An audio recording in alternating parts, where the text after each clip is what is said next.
हमारे शरीर का ऊपरी हिस्सा अंदर से कुछ ऐसा दिखता है। हम यहाँ कई पार्ट्स देख सकते हैं जो ह्यूमन डाइजेस्टिव सिस्टम को बनाते हैं, और इसे समझने के दौरान हम कई कॉम्प्लिकेटेड शब्द सुनेंगे, जैसे कि enzymes, oesophagus, peristaltic movement, duodenum, ileum and so on. Digestive system या कोई भी सिस्टम को समझने के लिए हमें इन शब्दों को समझना होगा। पहली बार जब हम सिस्टम को समझने की कोशिश करते हैं तो इन शब्दों को नहीं देखना है। डाइजेशन एक आसान कॉन्सेप्ट है। खाना अंदर लिया जाता है, उसे तोड़ा जाता है ताकि हमारा शरीर इसे एब्जॉर्ब कर पाए, और वो चीजें जो हमारा शरीर नहीं एब्जॉर्ब कर सकता उसे हमारे शरीर से बाहर निकाल दिया जाता है। डाइजेशन के बारे में हमें इतना जानना जरूरी है। हम ये जानते हैं कि खाना अंदर कैसे लिया जाता है और कैसे बाहर निकाला जाता है, लेकिन यहां जरूरी और दिलचस्प चीज यह है कि यह हमारे शरीर में कैसे तोड़ा जाता है। मान लीजिए कि एक फैक्ट्री है जिसमें 500 वर्कर्स हैं और इसका मालिक अपनी पूरी वर्कफोर्स के लिए एक बहुत बड़ा बर्गर मंगवाता है। यह साइज में इतना बड़ा है कि सभी वर्कर्स का इससे पेट भर सकता है, लेकिन वर्कर्स इसे बस देख ही सकते हैं। आपने सही गेस किया, वो एक रेगुलर साइज का बर्गर खा सकते हैं, लेकिन इतनी बड़ी चीज नहीं। हमारे शरीर के सेल्स ये वर्कर्स की तरह होते हैं। उन्हें ऐसे खाने की जरूरत होती है जो छोटे छोटे टुकड़ों में तोड़ा गया हो, ताकि वो उसे अपनी ग्रोथ और रिपेयर के लिए इस्तेमाल कर सकें। चलिए हमारी ऊपरी शरीर के अंदर के रीजन को दोबारा ध्यान से देखें। खाने को तोड़ने का प्रोसेस हमारे मुंह से शुरू होते हुए रेक्टम पर अंत होता है। इस फिगर को देखिए, इसमें कई पार्ट्स हैं जो हमारे द्वारा खाए गए खाने को तोड़ने के विभिन्न फंक्शंस परफॉर्म करते हैं। हम डाइजेशन के टॉपिक को 2 हिस्सों में डिवाइड करेंगे। पहले हम इस डाइजेशन के प्रोसेस को आसान तरीके से समझेंगे और यह भी देखेंगे कि हमें इसकी जरूरत क्यों है, और दूसरा हम हर पार्ट को डिटेल में देखेंगे। सुबह उठते हैं और अपना पसंदीदा खेल खेलने के लिए तैयार हैं, लेकिन खेल के अंत में आपकी एनर्जी को क्या हो जाता है? आपकी एनर्जी कम हो जाती है ना? जी हां, और आप अपनी खोई हुई एनर्जी फिर से कैसे पाएंगे? खाना खा के। जी हां, हमें खाने से एनर्जी मिलती है और एनर्जी पाकर हम कई सारे काम कर सकते हैं। एनिमल्स में खाना एनर्जी प्रोवाइड करता है, लेकिन प्लांट्स को एनर्जी कैसे मिलती है? वो तो हमारे जैसे लंच और डिनर नहीं करते, तो उन्हें न्यूट्रिशन कैसे मिलता है? प्लांट्स खाना नहीं खाते, बल्कि वो अपना खाना खुद बनाते हैं। जी हां, प्लांट्स अपना खाना खुद बनाते हैं। चलिए इसी के साथ लिविंग बीइंग्स में टाइप्स ऑफ न्यूट्रिशन को देखें। इसके 2 मुख्य प्रकार होते हैं। पहला, जिसमें प्लांट्स जैसे ऑर्गेनिजम्स अपना खाना खुद बनाते हैं, और दूसरा जिसमें हम जैसे ऑर्गेनिजम्स अपना खाना खुद नहीं बना सकते। साइंटिफिकली प्रोड्यूसर्स को ऑटोट्रोफिक ऑर्गेनिजम्स कहा जाता है और कंज्यूमर्स को हेटेरोट्रोफिक ऑर्गेनिजम्स कहा जाता है। और इन न्यूट्रिशन को क्या कहा जाता है? इन्हें ऑटोट्रोफिक न्यूट्रिशन और हेटेरोट्रोफिक न्यूट्रिशन कहा जाता है। चलिए इन्हें डिटेल में देखते हैं। चलिए पहले ऑटोट्रोफिक न्यूट्रिशन से शुरू करते हैं। जैसे कि नाम सुझाता है, ऑटोस का मतलब है सेल्फ और ट्रोफ का मतलब है नरिशिंग। तो जो भी ऑर्गेनिजम्स अपना खाना खुद बना सकते हैं वो इस कैटेगरी में आते हैं। लेकिन ये अपना खाना कैसे बनाते हैं? ये फोटोसिंथेसिस नामक एक अद्भुत प्रोसेस से होता है। इस प्रोसेस में प्लांट्स कार्बन डाइऑक्साइड और वाटर को एब्जॉर्ब करते हैं और लाइट एनर्जी को केमिकल एनर्जी में कन्वर्ट करते हैं। फोटोसिंथेसिस हरी पत्तियों में मौजूद क्लोरोप्लास्ट में होता है। यहां कार्बन डाइऑक्साइड ग्लूकोज में कन्वर्ट किया जाता है। इस प्रोसेस को ऐसे भी लिखा जा सकता है, यानी कि कार्बन डाइऑक्साइड को कार्बोहाइड्रेट में कन्वर्ट किया जाता है। वो इसलिए क्योंकि ग्लूकोज और कुछ नहीं बल्कि कार्बोहाइड्रेट है। ये सनलाइट और पानी की मौजूदगी में होता है। एब्जॉर्ब की गई सनलाइट वाटर मॉलिक्यूल को तोड़ने में मदद करती है। इस वजह से रिएक्शंस की एक लड़ी लग जाती है जिसमें प्लांट कार्बोहाइड्रेट को सिंथेसाइज करता है। हालांकि सभी प्लांट्स में इन चीजों के होने का क्रम ऐसा नहीं होता। वो इसलिए क्योंकि आसपास की परिस्थितियां बदलती रहती हैं। फॉर एग्जाम्पल, रेगिस्तान में मौजूद प्लांट्स ज्यादातर रात को कार्बन डाइऑक्साइड लेते हैं, लेकिन सनलाइट की गैर मौजूदगी में वे फोटोसिंथेसाइज नहीं कर पाते। इसलिए वे इंटरमीडिएट कंपाउंड्स बना देते हैं जिन्हें दिन के समय प्रोसेस किया जा सके। तो फोटोसिंथेसिस के लिए सबसे जरूरी चीजें क्या होती हैं?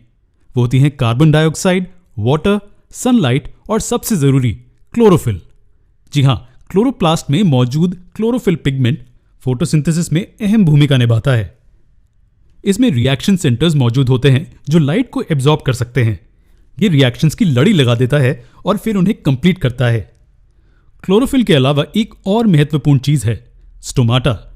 ये पोर्स के स्ट्रक्चर्स होते हैं जिससे प्लांट्स और वातावरण में गैस एक्सचेंज होती है। तो स्टोमाटा फोटोसिंथेसिस के प्रोसेस में कैसे मदद करते हैं? कार्बन डाइऑक्साइड इन पोर्स के जरिए पत्ते में प्रवेश करता है और इन पोर्स के खुलने और बंद होने की क्रिया गार्ड सेल्स द्वारा की जाती है। लेकिन कैसे? पानी से भर जाने पर गार्ड सेल्स फूल जाते हैं, इससे स्टोमाटा खुल जाते हैं और दूसरी तरफ नरम होने पर स्टोमाटा बंद हो जाते हैं। कार्बन डाइऑक्साइड के फ्लो के अलावा स्टोमाटा पत्ते की सतह से पानी के एस्केप होने के प्रोसेस में भी शामिल होते हैं। इस प्रोसेस को ट्रांसपिरेशन का प्रोसेस कहते हैं। खैर, इन बेसिक रिक्वायरमेंट्स के अलावा प्लांट को कुछ मिनरल्स की भी जरूरत होती है। ये टेरेस्ट्रियल प्लांट्स को मिट्टी से मिलते हैं। इनमें से कुछ मिनरल्स हैं मैग्नीशियम, पोटेशियम, आयरन और सबसे जरूरी नाइट्रोजन। ये एलिमेंट्स कई प्रोसेसेस करने में कुछ जरूरी कंपाउंड्स को सिंथेसाइज करने में मदद करते हैं। तो फोटोसिंथेसिस के लिए ये कुछ जरूरी चीजें थी। फोटोसिंथेसिस ऑटोट्रोफिक न्यूट्रिशन का टाइप है। तो ये ऑटोट्रोफिक न्यूट्रिशन के बारे में था। तो ये वो ऑर्गेनिजम्स हैं जो विभिन्न सोर्सेस से न्यूट्रिशन प्राप्त करते हैं। वो ऑटोट्रॉफ्स की तरह अपना खाना सिंथेसाइज नहीं कर सकते। एक पैरामीटर जिस पर हेटेरोट्रोफिक एनिमल्स क्लासिफाई किए जाते हैं वो है फूड सोर्स की मोबिलिटी। इसका क्या मतलब है? चलिए इसे एग्जाम्पल्स की मदद से समझते हैं। हर्बीवोरस एनिमल्स के केस में फूड का सोर्स स्टेशनरी होता है। स्टेशनरी का मतलब वो अपनी जगह से हिलता नहीं है। ये फूड सोर्सेज प्लांट्स और ग्रास हैं। लेकिन कार्निवोरस एनिमल्स के केस में फूड सोर्स मोटाइल होता है, यानी कि वो एक जगह पर स्थिर नहीं रहता। तो ये एनिमल्स को क्लासिफाई करने का एक सिंपल तरीका है। फूड सोर्स या तो स्टेशनरी होगा या मोटाइल। क्या इससे हम ये कह सकते हैं कि सभी एनिमल्स हेटेरोट्रोफ्स होते हैं? जी हां, बेशक। चलिए मैं आपसे एक और सवाल पूछता हूं, क्या इसका उल्टा भी सही होगा? मेरा मतलब है, क्या हम कह सकते हैं कि सभी हेटेरोट्रोफ्स एनिमल्स होते हैं? जी नहीं। हेटेरोट्रोफ्स का मतलब होता है वो ऑर्गेनिजम्स जो दूसरे सोर्सेज से न्यूट्रिशन प्राप्त करते हैं। तो एनिमल्स के अलावा क्या आप ऐसे ऑर्गेनिजम्स के बारे में सोच सकते हैं जो फूड के लिए दूसरे ऑर्गेनिजम्स पर निर्भर होते हैं? जरा सोचिए। जी हां, कई फंगाई के प्रकार इस कैटेगरी में आते हैं। लेकिन हम ये जानते हैं कि फंगाई ऑर्गेनिजम्स को नहीं मारते। वे मरे हुए और सड़ रहे ऑर्गेनिक मैटर से न्यूट्रिशन प्राप्त करते हैं। तो इसका मतलब यह है कि सभी हेटेरोट्रोफिक ऑर्गेनिजम्स को भी अलग अलग प्रकार में बांटा जा सकता है। चलिए न्यूट्रिशन प्राप्त करने के पैटर्न पर से इन प्रकारों को पढ़ें। ये एक और पैरामीटर है जिस पर हेटेरोट्रोफिक ऑर्गेनिजम्स को क्लासिफाई किया जा सकता है। पहली कैटेगरी है जिसमें ऑर्गेनिजम्स उनका खाना उनके शरीर के बाहर ब्रेक डाउन करते हैं और फिर वे ब्रोकन डाउन न्यूट्रिएंट्स को सीधे एब्जॉर्ब कर लेते हैं। ऑर्गेनिजम्स जैसे कि फंगाई इस कैटेगरी में आते हैं। ये प्लांट्स और एनिमल्स की डेड बॉडीज के ऑर्गेनिक मैटर को ब्रेक डाउन करते हैं, फिर वे इस ऑर्गेनिक मैटर को एब्जॉर्ब करते हैं। इस टाइप को सैप्रोफाइटिक न्यूट्रिशन भी कहा जाता है। अगर इस टाइप में खाना शरीर के बाहर ब्रेक डाउन किया जाता है तो क्या आप दूसरा टाइप गेस कर सकते हैं? जी हां, दूसरा टाइप वो है जिसमें डाइजेशन बॉडी के अंदर होता है और इस कैटेगरी का उदाहरण मनुष्यों से बेहतर और क्या हो सकता है। तो इस टाइप में हम जैसे ऑर्गेनिजम्स होते हैं जो होल फूड खाते हैं। इस खाने को फिर शरीर के अंदर ब्रेक डाउन किया जाता है, न्यूट्रिएंट्स को फिर ब्लड स्ट्रीम में एब्जॉर्ब किया जाता है और इसी के साथ फूड डाइजेशन का प्रोसेस कंप्लीट होता है। इस टाइप को होलोजोइक न्यूट्रिशन भी कहा जाता है।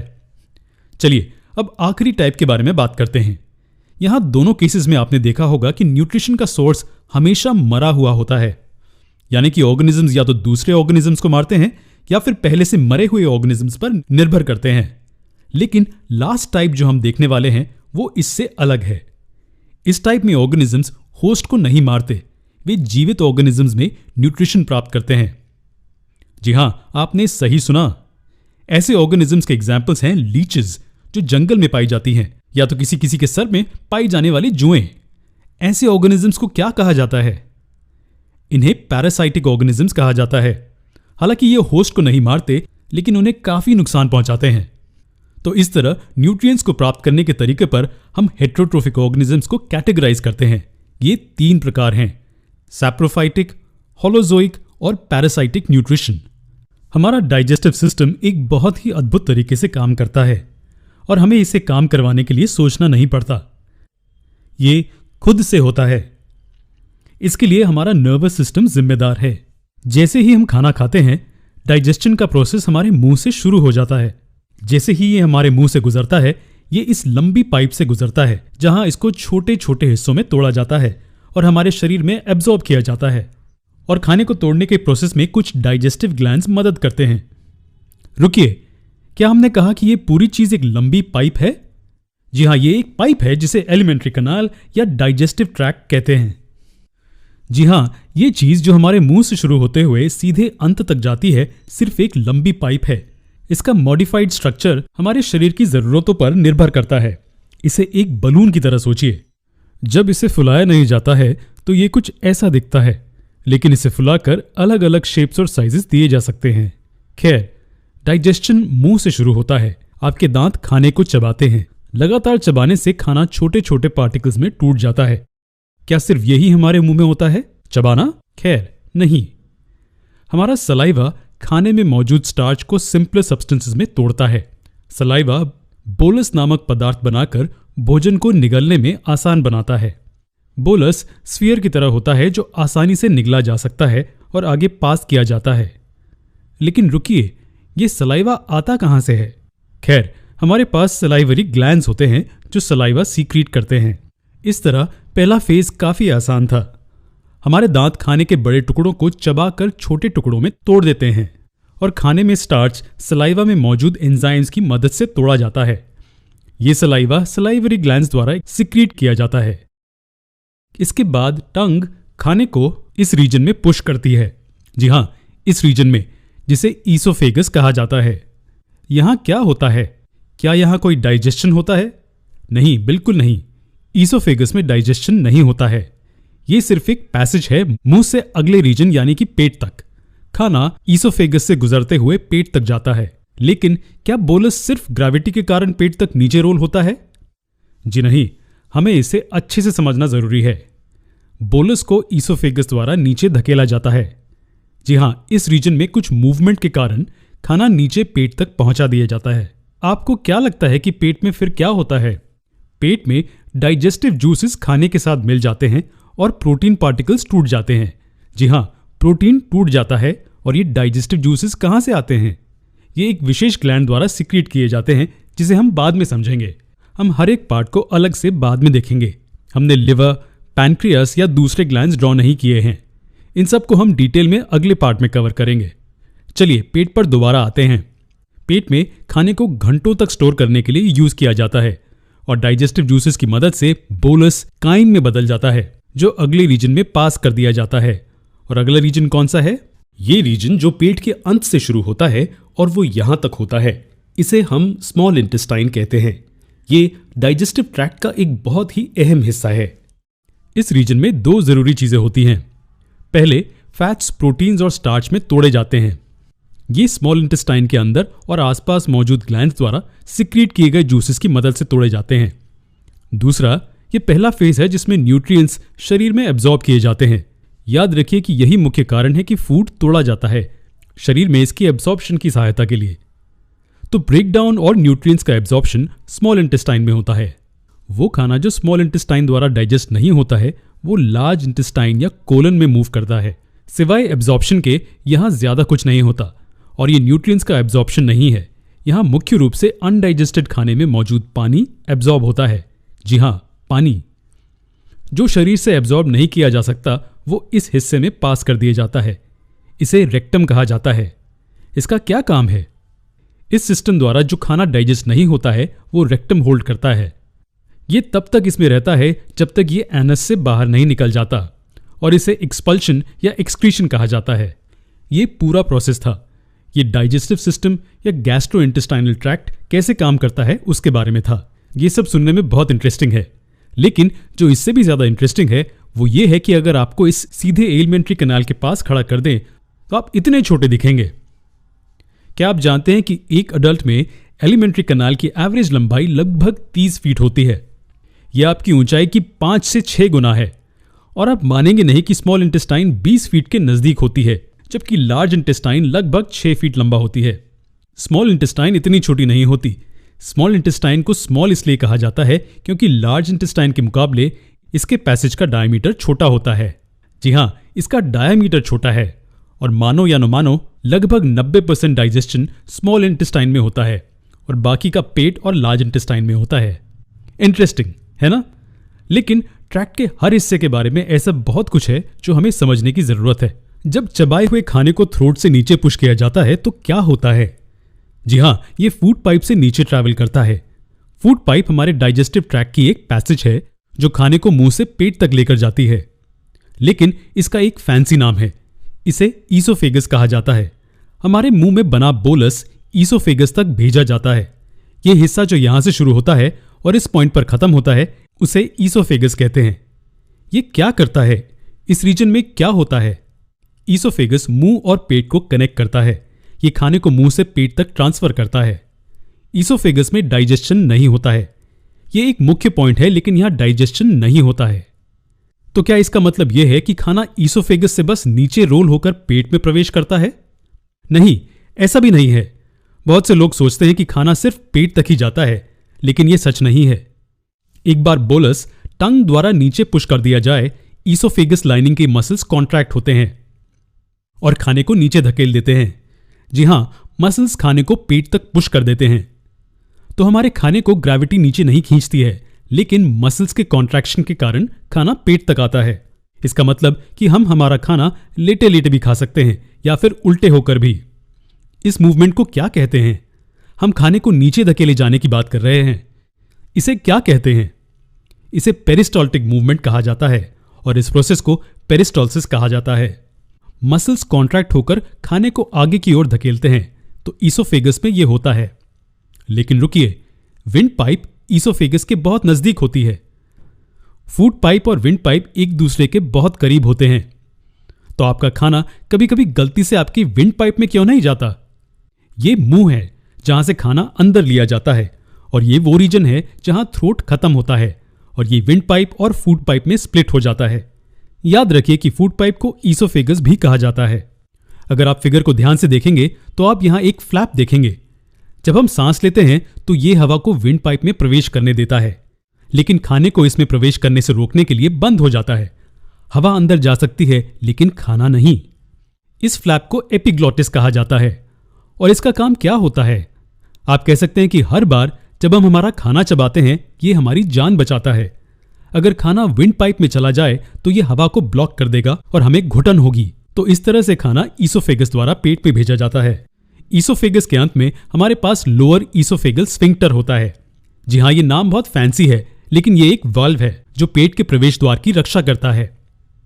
और अगर इसके साथ कुछ गलत हो जाए तो खाना पेट से लीक हो जाएगा और हमें हार्ट बर्न होगा। यह सिर्फ पेट के कंटेंट्स के रिफ्लक्स को रोकता है। डाइजेस्टिव ट्रैक्ट के इस हिस्से के बारे में हमें यह जानना जरूरी था। चलिए, जो भी अभी तक सीखा है उसे जल्दी से रिव्यू करते हैं। खाना हमारे मुंह में प्रवेश करता है, जो हम दांतों से चबाते हैं। फिर वो सलाइवरी ग्लैंड्स द्वारा सिक्रीट हुए सलाइवा के साथ मिक्स होता है और बोलस नाम का एक खाने का गोला बनाता है। बोलस को फिर हमारी टंग थ्रोट से नीचे पुश करती है, जो ईसोफेगस में प्रवेश करता है। ईसोफेगस के मसल्स कॉन्ट्रैक्ट होते हैं और खाने को नीचे पेट में पुश करते हैं, और इसे पेरिस्टाल्टिक मूवमेंट कहते हैं। और याद रखिए, ईसोफेगस में डाइजेशन नहीं होता है। जैसे ही खाना हमारे मुंह में प्रवेश करता है, उसे चबाया जाता है, गीला किया जाता है और गले से ईसोफेगस तक नीचे भेज दिया जाता है। ईसोफेगस की पेरिस्टाल्टिक मूवमेंट के साथ खाने को नीचे पेट तक भेज दिया जाता है। फिर पेट क्या करता है? चलिए जूम इन करके अच्छे से समझते हैं कि आखिर पेट में क्या होता है। पेट को एक बड़े बैग जैसा स्ट्रक्चर की तरह सोचे।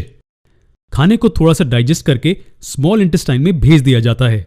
लेकिन डाइजेशन कैसे होता है? पेट के पास हमारी ओरल कैविटी जैसे दांत नहीं होते हैं, तो आखिर खाना कैसे तोड़ा जाता है?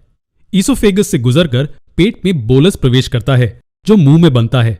बोलस पेट में इस पॉइंट से प्रवेश करता है। कुछ डाइजेशन यहां होती है और फिर इस पॉइंट से बाहर निकल जाता है। पेट से जो बाहर निकलता है उसे काइम कहते हैं। बोलस एक फ्लूइड जैसे सब्सटेंस में बदल जाता है, जिसे काइम कहते हैं, और उसे स्मॉल इंटेस्टाइन में भेज दिया जाता है। अगर हम एक लाइन में यह समझाएं कि पेट में क्या होता है, तो यह कुछ ऐसा होगा। पेट एक चर्नर की तरह काम करता है और यह खाने को एक मिल्की पेस्ट में चर्न करता है, जिसे काइम कहते हैं। यह काइम स्मॉल इंटेस्टाइन में रिलीज होता है और इस प्रोसेस को पूरा करने के लिए पेट को लगभग 4 घंटे लगते हैं। बोलस काइम में कैसे बदलता है? इस कन्वर्जन में 2 चीजें मदद करती हैं। पहला, बोलस पेट में मसल के कॉन्ट्रैक्शन के कारण चर्न होता है। जी हां, इसे स्टमक में मसल मूवमेंट द्वारा फिजिकली ब्रेक किया जाता है। स्टमक का अंदरूनी लेयर रिंकल से भरा हुआ होता है, जिसे रूजे कहा जाता है, और रूजे डाइजेशन के दौरान खाने को पकड़ने और मूव करने में मदद करते हैं। मैकेनिकल ब्रेकडाउन के अलावा स्टमक के अंदर खाने का केमिकल ब्रेकडाउन भी होता है। केमिकल ब्रेकडाउन के दौरान अलग अलग न्यूट्रिएंट्स जैसे कि प्रोटीन्स और फैट्स एंजाइम्स द्वारा ब्रेकडाउन किए जाते हैं। जी हाँ, एंजाइम्स खाने को केमिकल ब्रेकडाउन में मदद करते हैं और एंजाइम्स गैस्ट्रिक जूसेस में मौजूद होते हैं जो पेट की दीवारों पर मौजूद गैस्ट्रिक ग्लैंड्स में सीक्रेट होते हैं। याद रखिए कि किसी भी तरह के केमिकल ब्रेकडाउन के लिए ऑर्गन के आसपास मौजूद ग्लैंड्स द्वारा जूसेस सीक्रेट किए जाते हैं। ओरल कैविटी में एंजाइमेटिक ब्रेकडाउन के लिए हमारे पास सलाइवरी ग्लैंड्स होते हैं और स्टमक में खाने के एंजाइमेटिक ब्रेकडाउन के लिए हमारे पास गैस्ट्रिक ग्लैंड्स हैं। हमें केमिकल ब्रेकडाउन को डिटेल में समझना होगा। बोलस के केमिकल डाइजेशन में 3 चीजें मदद करती हैं, वो हैं हाइड्रोक्लोरिक एसिड, पेप्सिन और लाइपेज। हाइड्रोक्लोरिक एसिड नेचर में एसिडिक होता है। ये बैटरी एसिड से भी ज्यादा एसिडिक होता है। यह हाइड्रोक्लोरिक एसिड खाने में बैक्टीरिया को मारता है और हमारे शरीर को हानिकारक माइक्रोब से बचाता है। यह इसके फंक्शंस में से एक फंक्शन है। हाइड्रोक्लोरिक एसिड पेप्सिन नाम के प्रोटीन डाइजेस्टिव एंजाइम्स को काम करने के लिए उचित स्थिति बनाता है। तो हाइड्रोक्लोरिक एसिड अनचाहे बैक्टीरिया को मारता है और पेप्सिन को खाने पर काम करने में मदद करता है। लेकिन पेप्सिन के बारे में आपका क्या कहना है? पेप्सिन खाने में एक प्रकार के न्यूट्रिएंट के एंजाइमेटिक ब्रेकडाउन में मदद करता है और वो है प्रोटीन। जी हाँ, प्रोटीन को पेप्सिन नाम के एंजाइम द्वारा ब्रेकडाउन किया जाता है। ये पेप्टाइड में ब्रेकडाउन किया जाता है जो कि प्रोटीन का पार्टली ब्रोकन डाउन रूप है और स्टमक द्वारा सिक्रीट किया गया गैस्ट्रिक लाइपेज फैट्स के डाइजेशन में मदद करता है। तो हमारे स्टमक में खाने के केमिकल ब्रेकडाउन के बारे में ये 3 चीजें जानना जरूरी है। ये हैं हाइड्रोक्लोरिक एसिड, पेप्सिन और गैस्ट्रिक लाइपेज के रोल्स। जरा रुकिए, क्या आप जानते हैं कि हाइड्रोक्लोरिक एसिड नेचर में इतना एसिडिक है कि ये मेटल को भी डिसॉल्व कर सकता है? जी हाँ, ये इतना स्ट्रांग है। तो अगर ये इतना स्ट्रांग है तो स्टमक खुद को कैसे बचाता है? ये इसलिए क्योंकि हमारा स्टमक म्यूकस की लेयर से कोटेड होता है जो इसे ऐसे स्ट्रांग एसिड से बचाती है। और अगर ये लेयर किसी भी तरह से खराब हो जाए तो हमें दर्दनाक अल्सर्स हो सकते हैं। डाइजेशन के अलावा स्टमक एक short term food storage facility के रूप में भी काम करता है। इससे हम ज्यादा खाना जल्दी खा सकते हैं और ये इसे बाद में डाइजेस्ट करता है। जब हमारा पेट भरा होता है तो ये लगभग 2 से 3 लीटर तक चबाया हुआ खाना रख सकता है। चलिए इसे जल्दी से रिव्यू करते हैं। हमारे पेट में 2 चीजें होती हैं। पहली, हाइड्रोक्लोरिक एसिड बैक्टीरिया को मारता है और एंजाइम्स को काम करने के लिए उचित स्थिति बनाता है। और एंजाइम्स प्रोटीन्स और फैट्स को सिंपल कंपोनेंट्स में ब्रेक डाउन कर देता है। जैसे ही काइम स्टमक को छोड़ने के लिए तैयार हो जाती है तो पाइलोरिक स्फिंक्टर खुल जाता है और काइम की एक छोटी सी मात्रा को डिओडिनम में पास कर देता है।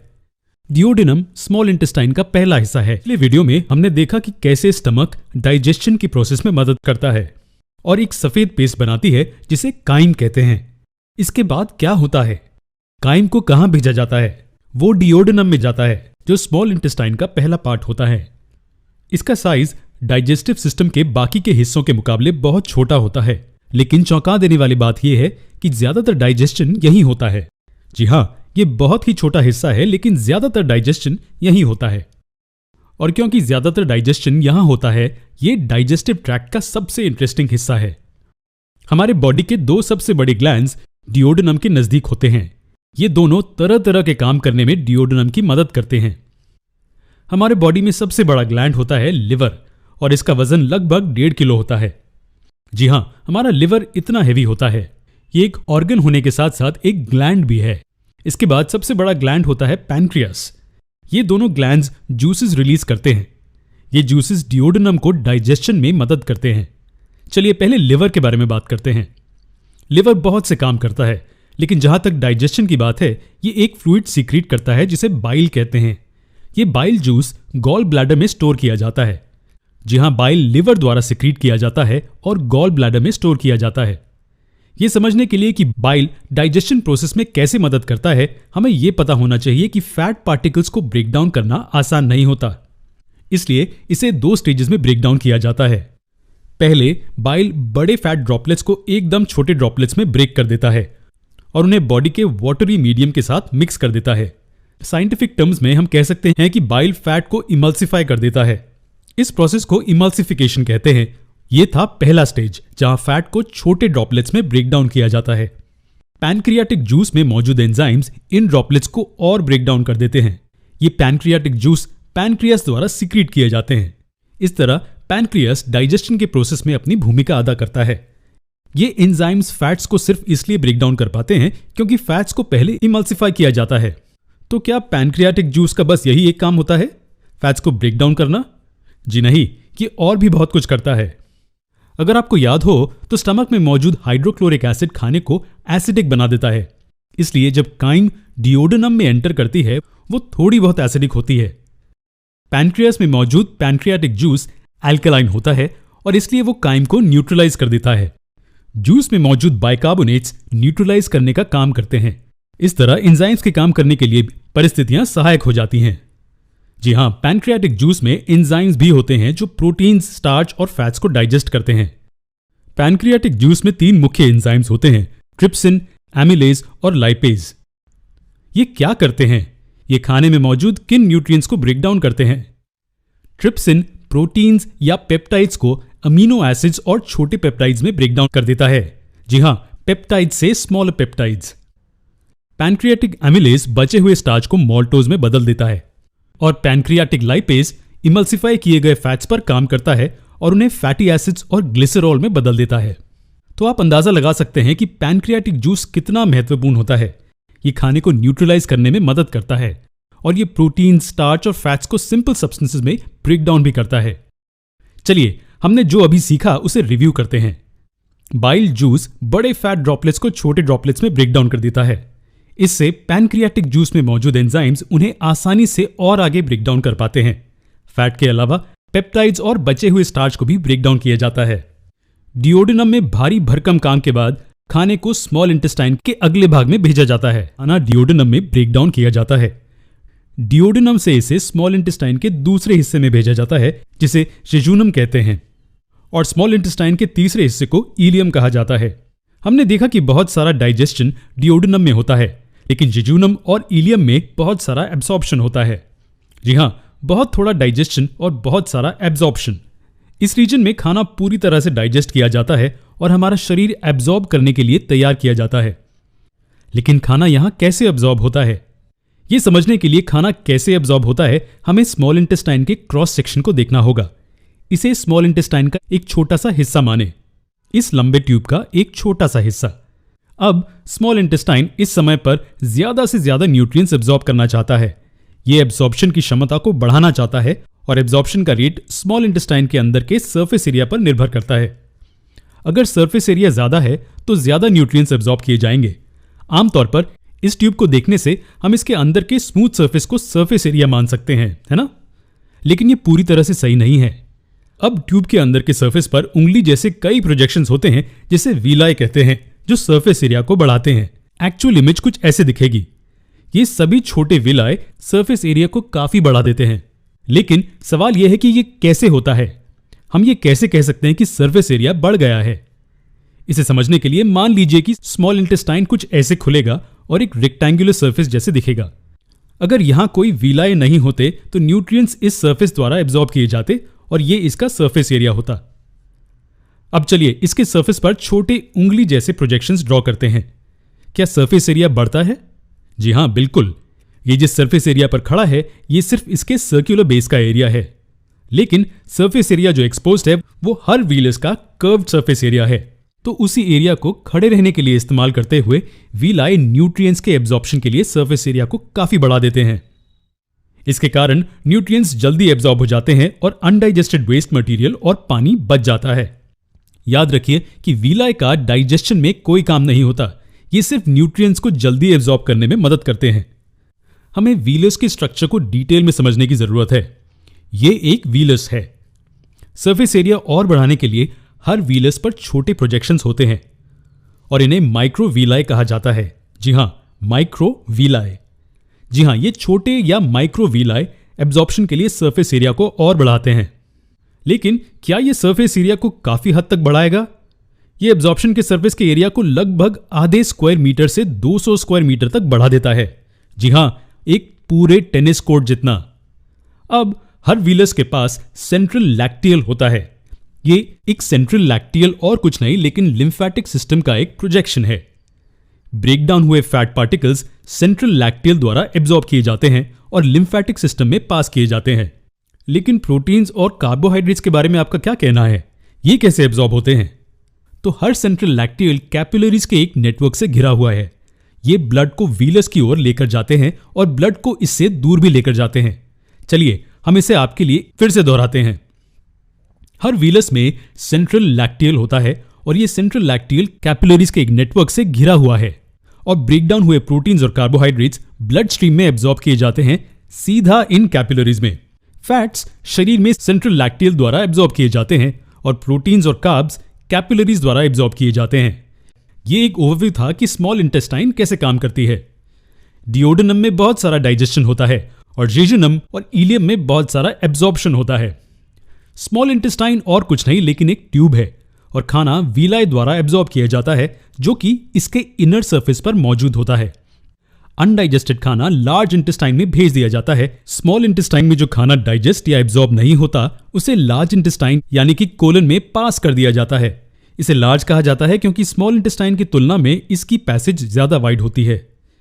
ये इस पॉइंट से शुरू होती है और रेक्टम पर खत्म होती है। अब जरा लार्ज इंटेस्टाइन की शेप को ध्यान से देखिए। ये उल्टे यू की तरह है। खाना यहां एंटर करता है, फिर यहां से होते हुए रेक्टम तक पहुंचता है। ये भाग जहां खाना ग्रेविटी के विपरीत ऊपर मूव होता है इसे असेंडिंग पोर्शन कहते हैं। वो इसलिए क्योंकि असेंड का मतलब होता है ऊपर चढ़ना और इस ऊपरी भाग को ट्रांसवर्स पोर्शन कहते हैं। ट्रांसवर्स का मतलब होता है किसी चीज को क्रॉस करना। इंटेस्टाइन का ये भाग एब्डोमेन को राइट से लेफ्ट तक क्रॉस करता है, इसलिए इसे ट्रांसवर्स पोर्शन कहते हैं। और ये भाग जहां खाना नीचे उतरता है इसे डिसेंडिंग पोर्शन कहते हैं। असेंडिंग, ट्रांसवर्स और descending. Large intestine S shape के साथ खत्म होती है और इस पार्ट को सिग्मॉइड कोलन कहते हैं। असेंडिंग, ट्रांसवर्स, डिसेंडिंग और सिग्मॉइड कोलन। क्या आपको पता है लार्ज इंटेस्टाइन में क्या होता है? जो सबसे जरूरी चीज यहां होती है वो है एब्जॉर्प्शन। लेकिन क्या वो न्यूट्रिएंट्स का एब्जॉर्प्शन है? जी नहीं, वो पानी का हमारी ब्लड स्ट्रीम में एब्जॉर्प्शन है और थोड़ी मात्रा में सोडियम या पोटेशियम जैसे इनऑर्गेनिक आयंस का एब्जॉर्प्शन भी यहां होता है। और जो बचा हुआ सॉलिड या सेमी सॉलिड वेस्ट होता है उसे रेक्टम में पास कर दिया जाता है, जो लार्ज इंटेस्टाइन का सबसे निचला हिस्सा होता है। रेक्टम वो हिस्सा है जहां वेस्ट को बॉडी से बाहर फेंकने से पहले स्टोर किया जाता है। इस वेस्ट को फीशीज कहते हैं। इसे एनस के जरिए बॉडी के बाहर फेंक दिया जाता है। एनस डाइजेस्टिव ट्रैक के एंड पर एक पैसेज होता है। एनल स्फिंक्टर्स रिलैक्स होते हैं और खाना बॉडी के बाहर फेंक दिया जाता है। इसके साथ डाइजेस्टिव सिस्टम का टॉपिक खत्म होता है। मुंह से खाना अंदर लिया जाता है। इस खाने को सिंपल सब्सटेंसेस में ब्रेक डाउन किया जाता है ताकि वो बॉडी में एब्जॉर्ब हो जाए। जो खाना डाइजेस्ट नहीं होता उसे एनस के जरिए बाहर निकाल दिया जाता है। डाइजेशन के एंड प्रोडक्ट्स जैसे कि ग्लूकोज, अमीनो एसिड्स, विटामिन्स और मिनरल्स हमारे शरीर द्वारा एब्जॉर्ब किए जाते हैं। ये सब स्मॉल इंटेस्टाइन में होता है। स्मॉल इंटेस्टाइन के उन हिस्सों को जेजुनम और इलियम कहा जाता है जहां ज्यादातर एब्जॉर्प्शन होता है। अगर आपको याद हो तो छोटे से उंगली जैसे प्रोजेक्शंस को वीलाई कहा जाता है, जो तेज एब्जॉर्प्शन के लिए सरफेस एरिया को बढ़ाते हैं।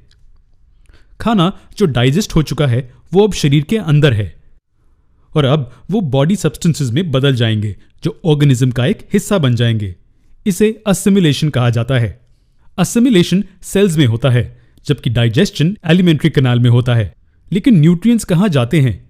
क्या ये सीधे बांट दिए जाते हैं या क्या ये बांट जाने के लिए एक सेंट्रल पॉइंट पर जाते हैं? जी हां, ये एक सेंट्रल पॉइंट पर जाते हैं जो कि लिवर है। लिवर एक चेक पॉइंट और कंट्रोल सेंटर की तरह काम करता है जो न्यूट्रिएंट्स को उचित मात्रा में सर्कुलेटरी सिस्टम में रिलीज करता है। हमारे पिछले वीडियो में हमने ये भी देखा था कि लिवर बाइल को सिक्रीट करता है जो फैट को डाइजेस्ट करने में मदद करता है। लेकिन इसका मुख्य फंक्शन स्मॉल इंटेस्टाइन में एब्जॉर्ब हुए न्यूट्रिएंट्स को प्रोसेस करना है। लेकिन शरीर द्वारा अलग अलग न्यूट्रिएंट्स कैसे उपयोग किए जाते हैं? चलिए 3 मुख्य प्रकार के न्यूट्रिएंट्स के बारे में बात करते हैं। ग्लूकोज कार्बोहाइड्रेट्स के ब्रेकडाउन से बनते हैं।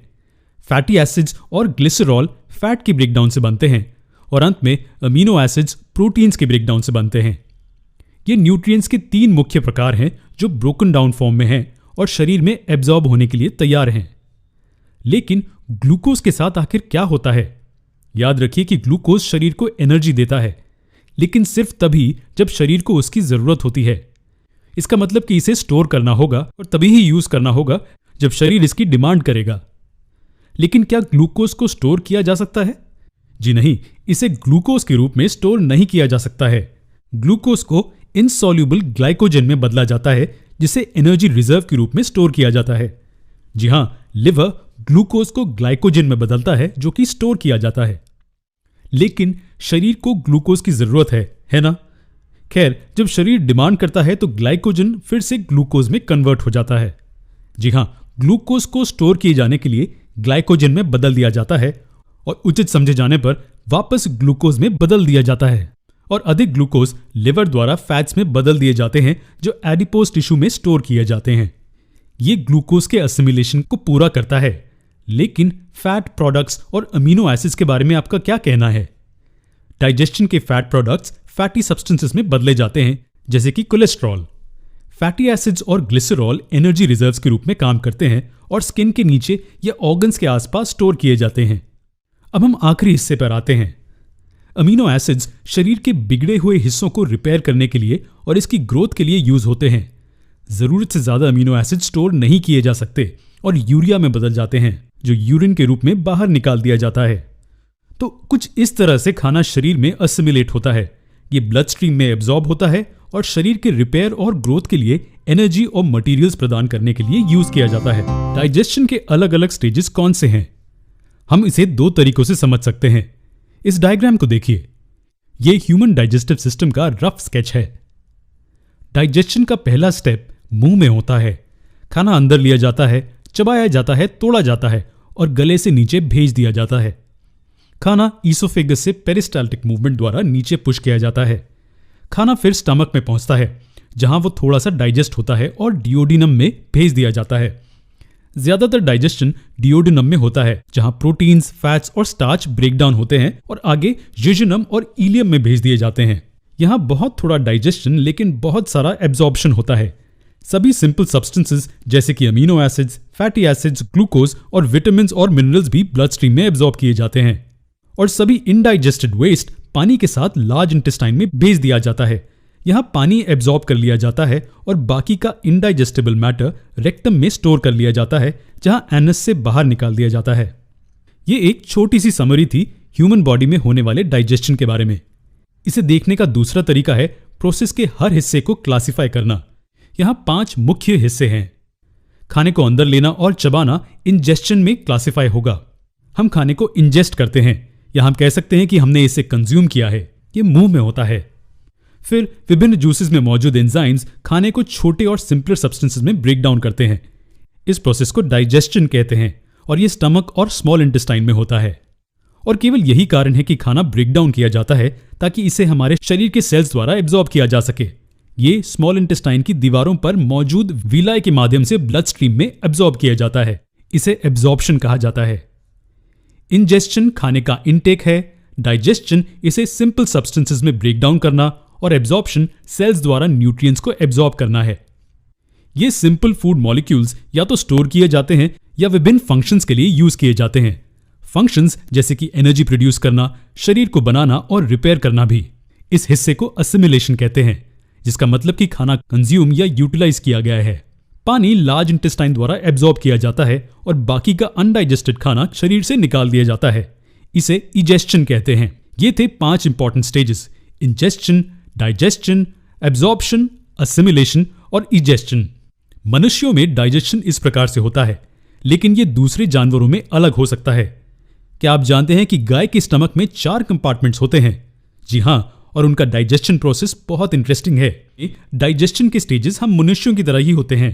वो खाना अंदर लेते हैं, उसे डाइजेस्ट करते हैं और न्यूट्रिएंट्स को एब्जॉर्ब करते हैं। फिर ये असिमिलेट होता है और अनडाइजेस्टेड वेस्ट को इजेस्ट किया जाता है। लेकिन ये स्टेजेस जिस तरीके से पाए जाते हैं वो अलग होता है। अमीबा का मुंह नहीं होता है, तो खाना शरीर के किसी भी हिस्से से अंदर लिया जा सकता है। मनुष्यों के विपरीत अमीबा लगातार अपना आकार बदल सकता है और खाने को कंज्यूम करने के लिए ये स्यूडोपोडिया नामक छोटी उंगली की तरह प्रोजेक्शंस बनाता है।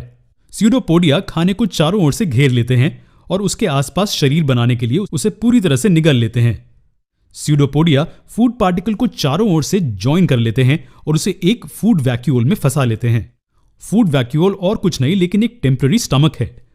फूड वैक्यूल्स में एंजाइम्स होते हैं जो खाने को डाइजेस्टेबल न्यूट्रिएंट्स में ब्रेक डाउन करते हैं और बाद में ये ग्रोथ के लिए अमीबा द्वारा एब्जॉर्ब किए जाते हैं, जैसे ही न्यूट्रिएंट्स एब्जॉर्ब हो जाते हैं, फूड वैक्यूल गायब हो जाता है।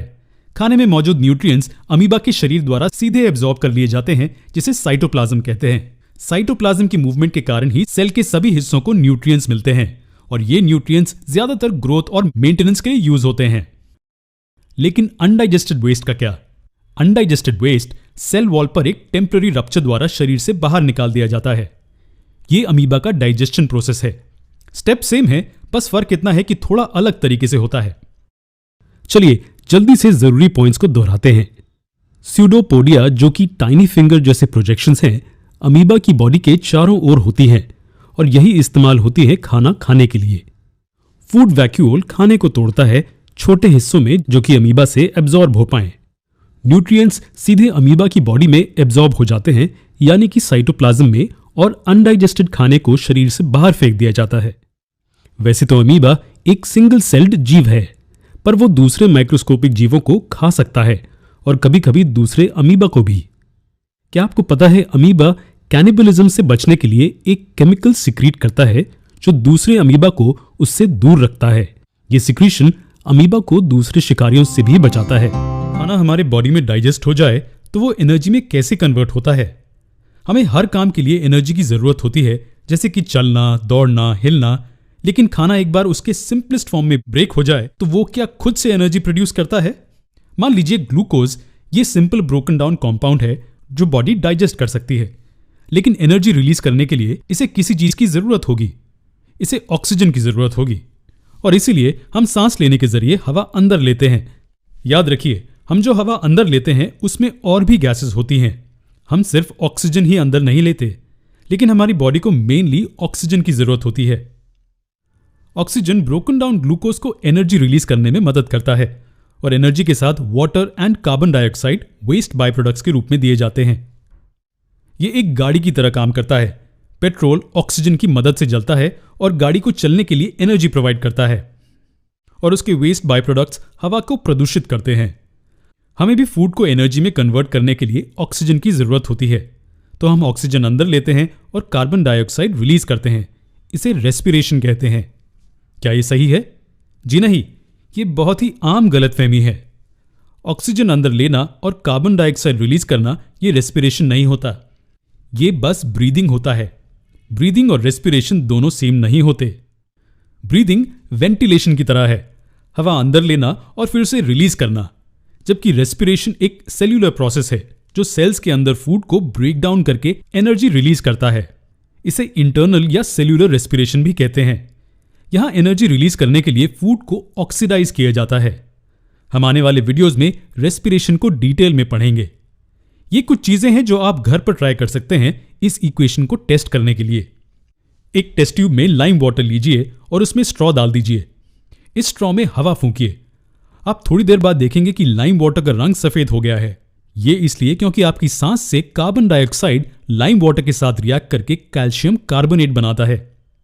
क्या आपको याद है कि रेस्पिरेशन का एक बाय प्रोडक्ट वेस्ट वाटर भी था? जब हम सांस बाहर छोड़ते हैं तो ये वाटर वेपर के रूप में बाहर आता है। तो आप अगर एक शीशे के सामने खड़े होकर सांस बाहर छोड़ेंगे तो आप देखेंगे कि उसकी चिकनी सरफेस फॉगी यानी कि धुंधली हो जाती है। ये हमारी सांस के वाटर वेपर के कॉन्डेंसेशन के कारण होता है। मनुष्य के रेस्पिरेटरी ट्रैक्ट को डिटेल में देखते हैं। हवा से ऑक्सीजन नेजल कैविटी या ओरल कैविटी या दोनों से अंदर लिया जाता है। क्या नाक से सांस लेना बेहतर है? जी बिल्कुल। और ऐसा क्यों है? मुंह के विपरीत नाक उससे गुजरती हवा को फिल्टर, गीला और गर्म करता है। नाक में मौजूद बाल नेजल कैविटी से गुजरती हवा को फिल्टर करते हैं। नॉस्ट्रिल्स में मौजूद बाल में डस्ट पार्टिकल्स और कीटाणु फंस जाते हैं और नाक में सर्कुलेट होता ब्लड हवा को गर्म करता है और नॉस्ट्रिल्स में मौजूद म्यूकस से ये गीली की जाती है। तो याद रखिए कि मुंह की बजाय नाक से सांस लेना हमेशा बेहतर होता है। इन दोनों पॉइंट से ऑक्सीजन अंदर लेने के बाद ये फैरिंग्स तक पहुंच जाता है। हम नाक और मुंह से जो हवा या ऑक्सीजन अंदर लेते हैं वो फैरिंग्स तक पहुंचता है जो इन कैविटीज के पीछे होता है। अगर आपको याद हो तो फैरिंग्स ईसोफेगस और लैरिंग्स में स्प्लिट हो जाता है। ईसोफेगस वो जगह है जहां खाना अंदर जाता है और लैरिंग्स वो जगह है जहां हवा अंदर जाती है। खाना ईसोफेगस से पेट तक जाता है और फिर स्मॉल इंटेस्टाइन में जाता है जहां डाइजेशन होता है। लेकिन रेस्पिरेटरी ट्रैक्ट को समझने के लिए हम इस पार्ट में इंटरेस्टेड हैं।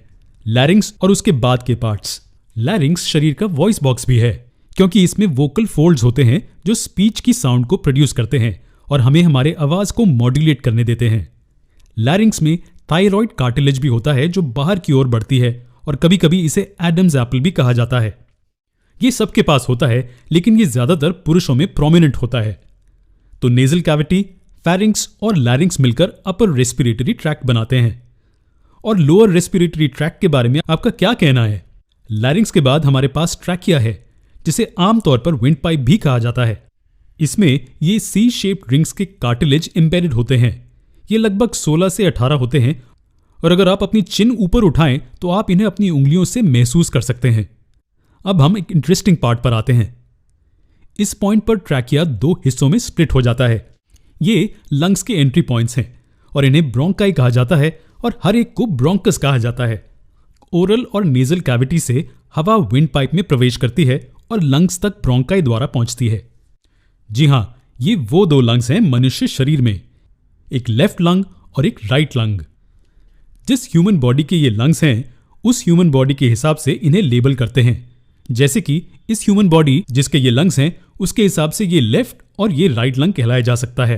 हमारे लंग्स के बारे में ऐसा बहुत कुछ है जो हमें जानने की जरूरत है, लेकिन उसके लिए हम एक अलग वीडियो बनाएंगे। तो हवा लंग्स में कैसे जाती है? जैसे कि आप देख सकते हैं, ये ब्रोंकाई आगे चलकर छोटे ब्रोंकियोल्स में स्प्लिट हो जाती है। ट्रैकिया 2 ब्रोंकाई में स्प्लिट हो जाता है और हर एक ब्रोंकाई आगे छोटे ब्रोंकियोल्स में स्प्लिट हो जाती है। इस स्ट्रक्चर को ब्रोंकियोल ट्री भी कहा जाता है। इसे शाखाओं के साथ एक पेड़ के रूप में सोचिए जिसे उल्टा कर दिया है। ट्रैकिया पेड़ की ट्रंक की तरह होती है और फिर ये ब्रोंकियोल्स के रूप में बाहर निकलने लगते हैं। लेकिन ब्रोंकियोल्स के अंत में क्या होता है? अगर हम इस रीजन में जूम करें तो हमें एयर सैक्स के छोटे गुच्छे दिखेंगे जिन्हें एल्वियोलाई कहते हैं। जी हां, ये अंगूरों के गुच्छों जैसे दिखते हैं और इन्हें एल्वियोलाई कहा जाता है। एल्वियोलाई के बहुत करीब ब्लड कैपिलरीज होती हैं जिनसे ब्लड बहता है। तो एल्वियोलाई से ऑक्सीजन ब्लड में भेजा जाता है जो फिर दिल तक जाता है और फिर इसे पूरे शरीर में सर्कुलेट करता है। और उसी समय कार्बन डाइऑक्साइड जो कि वेस्ट बाय प्रोडक्ट है, वो ब्लड के द्वारा एल्वियोलाई को ट्रांसफर किया जाता है। यहां गैसेस का आदान प्रदान होता है। ऑक्सीजन ब्लड में भेजा जाता है और ब्लड से कार्बन डाइऑक्साइड एल्वियोलाई को भेजा जाता है। कार्बन डाइऑक्साइड फिर ट्रैकिया से ब्रोंकियोल्स तक ब्रोंकाई ट्रैवल करता है और ओरल या नेजल कैविटी से बाहर निकल जाता है। तो इस तरह से ऑक्सीजन वातावरण से इनहेल किया जाता है, फिर एल्वियोलाई तक जाता है, फिर ब्लड में जाता है और फिर कार्बन डाइऑक्साइड एक्सहेल किया जाता है। वीडियो में जो क्वेश्चन हमने आपसे पूछा था कि क्या ऑक्सीजन की मौजूदगी के बिना एनर्जी रिलीज की जा सकती है, क्या यह मुमकिन है? जो इक्वेशन हमने देखी थी वो ये थी कि glucose plus oxygen energy release करता है, जबकि कार्बन डाइऑक्साइड और water vapour waste by products के रूप में बाहर निकाल दिए जाते हैं। तो सवाल यह है कि क्या हमें ये एनर्जी ऑक्सीजन के बिना मिल सकती है? क्या सिर्फ ग्लूकोज मनुष्य शरीर के लिए एनर्जी प्रोड्यूस कर सकता है? और इसका आंसर है हाँ, ये मुमकिन है। ग्लूकोज को बिना ऑक्सीजन के एनर्जी में बदला जा सकता है। इसे एनेरोबिक रेस्पिरेशन कहा जाता है। एन का मतलब है विदाउट और एरो का मतलब है एयर, यानी कि बिना हवा या ऑक्सीजन के। रेस्पिरेशन जिसे ऑक्सीजन की जरूरत होती है उसे एरोबिक रेस्पिरेशन कहते हैं और अब तक हमने यही देखा है। लेकिन इस सेशन में हम एनारोबिक रेस्पिरेशन पर फोकस करेंगे। इसमें ऑक्सीजन की मदद के बिना ग्लूकोज से एनर्जी रिलीज की जाती है और ये एनारोबिक रेस्पिरेशन से तेज होता है। एनारोबिक रेस्पिरेशन में हमें ऑक्सीजन की जरूरत नहीं है और ये तेज भी है। तो क्या ये फिर एरोबिक रेस्पिरेशन से बेहतर है? इसके कुछ नुकसान भी हैं। मनुष्यों में एनारोबिक रेस्पिरेशन प्रोसेस के दौरान लैक्टिक एसिड प्रोड्यूस होता है और ये धीरे धीरे हमारे मसल्स को पॉइजन करता है, जिसके कारण क्रैम्प्स होते हैं। आपके मसल्स में दर्द रहता है और ये काम करने के लिए कम योग्य हो जाते हैं। मनुष्य भारी काम के दौरान एनारोबिक रेस्पिरेशन का यूज करता है, जैसे कि भागने के दौरान। अगर आप बहुत तेज भाग रहे हैं तो आप पर्याप्त सांस नहीं ले पाते हैं और इसके कारण आपके मसल्स को पर्याप्त ऑक्सीजन नहीं मिल पाता है। तब आपके मसल्स एनारोबिकली सांस लेना शुरू कर देते हैं। एनारोबिक रेस्पिरेशन का दूसरा नुकसान यह है कि इसमें बहुत थोड़ी नेट एनर्जी प्रोड्यूस होती है और इसलिए हम सिर्फ 1 या 2 मिनट तक ही ऑक्सीजन के बिना रह सकते हैं। तो अगर आपकी टॉप स्पीड में 100 मीटर्स की रेस में भागे तो उसके अंत में आपकी सांस फूलने लग जाएगी, क्योंकि शरीर और ऑक्सीजन मांगता है। एनारोबिक रेस्पिरेशन द्वारा प्रोड्यूस की गई एनर्जी काफी नहीं होती है, लेकिन सिर्फ मनुष्य ही एनारोबिक रेस्पिरेशन यूज नहीं करते हैं। एनारोबिक रेस्पिरेशन बहुत कम या बिना ऑक्सीजन के मौजूदगी में पौधों और कुछ माइक्रोबियल सेल्स में भी होता है। प्लांट सेल्स और कुछ माइक्रो ऑर्गेनिजम्स जैसे कि यीस्ट में इस तरह के रेस्पिरेशन के दौरान लैक्टिक एसिड की बजाय इथेनॉल और कार्बन डाइऑक्साइड प्रोड्यूस होते हैं। तो ग्लूकोज एथेनॉल और कार्बन डाइऑक्साइड के साथ एनर्जी रिलीज करता है। तो हालांकि एनारोबिक रेस्पिरेशन काम करता है, ये मनुष्यों में एनर्जी जनरेट करने का लॉन्ग टर्म सोल्यूशन नहीं हो सकता है। एरोबिक रेस्पिरेशन बेहतर है, क्योंकि ये एनारोबिक रेस्पिरेशन से ज्यादा एनर्जी प्रोड्यूस करता है। ये ग्लूकोज को पूरी तरह से कार्बन डाइऑक्साइड और वाटर वेपर में ऑक्सीडाइज कर देता है और हर ग्लूकोज मॉलिक्यूल में मौजूद सारी एनर्जी को रिलीज कर देता है। किसी भी ऑर्गेनिज्म के लिए नहीं बदलता है, गैस का एक्सचेंज समान ही रहता है। ऑक्सीजन एनर्जी रिलीज करने के लिए यूज होता है और वाटर और कार्बन डाइऑक्साइड बाय प्रोडक्ट्स होते हैं। लेकिन ये ऑर्गेनिज्म पर निर्भर करता है कि ये किस तरीके से किया जाता है। हम देख चुके हैं कि ये मनुष्यों और पौधों में कैसे होता है। तो चलिए इस सेशन में डिस्कस करते हैं कि ये दूसरे ऑर्गेनिजम्स या पानी में रहने वाले जानवरों में कैसे होता है। हमारे डाइजेशन के एक ट्यूटोरियल में हमने अमीबा के स्ट्रक्चर को देखा था। हम जानते हैं कि ये एक यूनिसेल्युलर ऑर्गेनिज्म है जो ताजे पानी में रहता है। इसके पास रेस्पिरेशन के प्रोसेस के लिए कोई खास ऑर्गन नहीं होता है, तो इसलिए अमीबा में रेस्पिरेशन उसके सेल मेम्ब्रेन के द्वारा होता है, जिसे प्लाज्मा मेम्ब्रेन भी कहते हैं। ऑक्सीजन गैस सेल मेम्ब्रेन द्वारा शरीर के अंदर डिफ्यूज की जाती है और कार्बन डाइऑक्साइड गैस आसपास के पानी में आसान डिफ्यूजन के प्रोसेस द्वारा बाहर निकाली जाती है। ये अलग था, है ना? लेकिन ग्रास हॉपर्स और कॉकरोचेस जैसे कीड़ों के बारे में आपका क्या कहना है? इनके पास भी लंग्स नहीं होते। इनके पास सांस लेने के लिए छोटे एयर ट्यूब्स का एक सिस्टम होता है, जिसे ट्रैकिए कहा जाता है। ट्रैकिए ट्यूब जैसे स्ट्रक्चर्स होते हैं जो उनके शरीर के साइज में छोटे पोर्स द्वारा खुलते हैं, जिन्हें स्पाइरेकल्स कहते हैं। रेस्पिरेशन के दौरान ऑक्सीजन से भरी हवा इनके शरीर में स्पाइरेकल्स के द्वारा प्रवेश करती है और ये पूरे शरीर में ट्रैकिए के नेटवर्क से पास होती हैं। फूड जब ब्रेक डाउन होता है तो बड़ी मात्रा में कार्बन डाइऑक्साइड गैस और एनर्जी प्रोड्यूस होती है। ये फिर इसी ट्रैकिए के नेटवर्क के जरिए बॉडी से रिलीज कर दिए जाते हैं। लेकिन हवा इनके अंदर और बाहर कैसे आती जाती है? एब्डोमेन और विंग्स की मूवमेंट ट्रैकिए से हवा अंदर और बाहर करती है ना अद्भुत? तो क्या आप बता सकते हैं कि अर्थवर्म्स में रेस्पिरेशन कैसे होता है? इनमें भी रेस्पिरेशन के लिए कोई खास ऑर्गन नहीं होता। अर्थवर्म्स में रेस्पिरेशन उनके सॉफ्ट और गीले स्किन के जरिए होता है। उनके स्किन के नीचे ही ब्लड कैपिलरीज होती हैं। स्किन द्वारा अब्सॉर्ब की गई गैस ब्लड में डिफ्यूज हो जाती है और फिर ब्लड के सभी सेल्स को भेजी जाती है। इस तरह से डिफ्यूजन होता है। सेल्स के अंदर ऑक्सीजन को फूड के ऑक्सीडेशन के लिए यूज किया जाता है और कार्बन डाइऑक्साइड प्रोड्यूस होता है। फिर ये कार्बन डाइऑक्साइड ब्लड में मिक्स हो जाता है और उनके गीले स्किन के जरिए बॉडी से बाहर डिफ्यूज कर दिया जाता है ना इंटरेस्टिंग? लेकिन रुकिए, ज्यादातर मछलियों में रेस्पिरेशन का प्रोसेस बहुत इंटरेस्टिंग होता है। ये गिल्स, जो कि स्पेशल रेस्पिरेटरी ऑर्गन्स होते हैं, उनके जरिए होता है। अब हवा के मुकाबले पानी से ऑक्सीजन को प्राप्त करना ज्यादा मुश्किल होता है, इसलिए पानी से ऑक्सीजन प्राप्त करने के लिए मछलियों के पास स्पेशल सिस्टम्स होते हैं। कुछ मछलियां पानी में मौजूद लगभग 80% ऑक्सीजन प्राप्त कर लेते हैं। अब्सॉर्ब किया ऑक्सीजन फिर खून के जरिए बॉडी के सभी सेल्स तक पहुंचाया जाता है और फिर खून के जरिए कार्बन डाइऑक्साइड गिल्स तक वापस लौटाया जाता है। अंत में गिल्स अपने जरिए पास होता हुआ कार्बन डाइऑक्साइड पानी में रिलीज कर देते हैं। इसे हम डिटेल में अलग ट्यूटोरियल में पढ़ेंगे, जहां हम सिर्फ मछलियों में रेस्पिरेशन के बारे में बात करेंगे। खैर, ये कुछ ऐसे एग्जाम्पल्स थे जिनमें अलग अलग तरीकों से रेस्पिरेशन होता है, लेकिन रेस्पिरेशन का बेसिक प्रिंसिपल को भूलिएगा नहीं। शरीर द्वारा ऑक्सीजन का यूज किया जाता है हमारे खाने को ऑक्सीडाइज करने के लिए और एनर्जी जनरेट करने के लिए, और पानी और कार्बन डाइऑक्साइड बाय प्रोडक्ट्स के रूप में। तक हमने ये देखा कि ब्लड ही एक ऐसा टिश्यू है जो हमारे शरीर में सब्सटेंसेस ट्रांसपोर्ट करता है। इसका मतलब कि जरूरी सब्सटेंसेस को कैरी करने के साथ साथ इसमें वेस्ट्स या टॉक्सिन्स भी होंगे। आप कहेंगे कि लंग्स ब्लड में ऑक्सीजन ऐड करके और कार्बन डाइऑक्साइड को निकालकर उसे साफ करते हैं, लेकिन यह गलत है। लंग्स ब्लड को प्यूरिफाई यानी कि साफ नहीं करते हैं, वो सिर्फ ऑक्सीजनेशन का काम करते हैं, यानी कि ऑक्सीजन ऐड करना। लेकिन प्यूरिफिकेशन का मतलब सभी वेस्ट को निकालना होता है ना? और लंग्स ब्लड से वेस्ट को नहीं निकालते हैं। तो ब्लड के प्यूरिफिकेशन का काम लंग्स द्वारा नहीं होता है। यहां एक दूसरा सिस्टम है जो इस प्रोसेस में मदद करता है, उसे एक्सक्रीटरी सिस्टम कहते हैं। इस सिस्टम में कौन से ऑर्गन्स होते हैं? खैर, इस पूरे सिस्टम में 2 किडनीज, 2 यूरेटर्स, एक यूरिनरी ब्लैडर और एक सिंगल यूरेथ्रा होता है। और इस सिस्टम को अपना ब्लड सप्लाई कहां से मिलता है?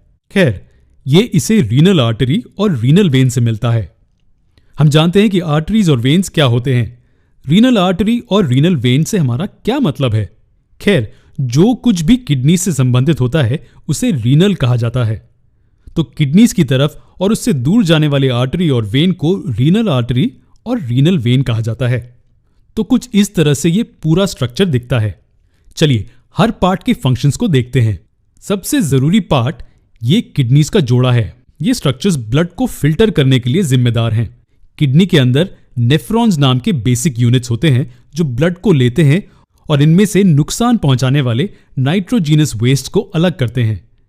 फिल्ट्रेशन प्रोसेस पानी में घुले हुए ब्लड और अनचाहे कंपोनेंट्स को अलग करता है, लेकिन हम इतना सारा पानी खो नहीं सकते हैं। इसलिए ज्यादातर पानी फिल्ट्रेशन यूनिट से फिर से एब्जॉर्ब कर लिया जाता है और सिर्फ कुछ मात्रा में अशुद्धियों को आगे ले जाने की अनुमति देता है।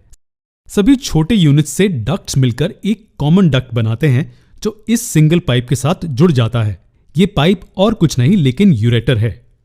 तो इसलिए दोनों किडनी में एक एक यूरेटर होता है जो उस पानी को आगे लेकर जाता है जिसमें वेस्ट्स होते हैं।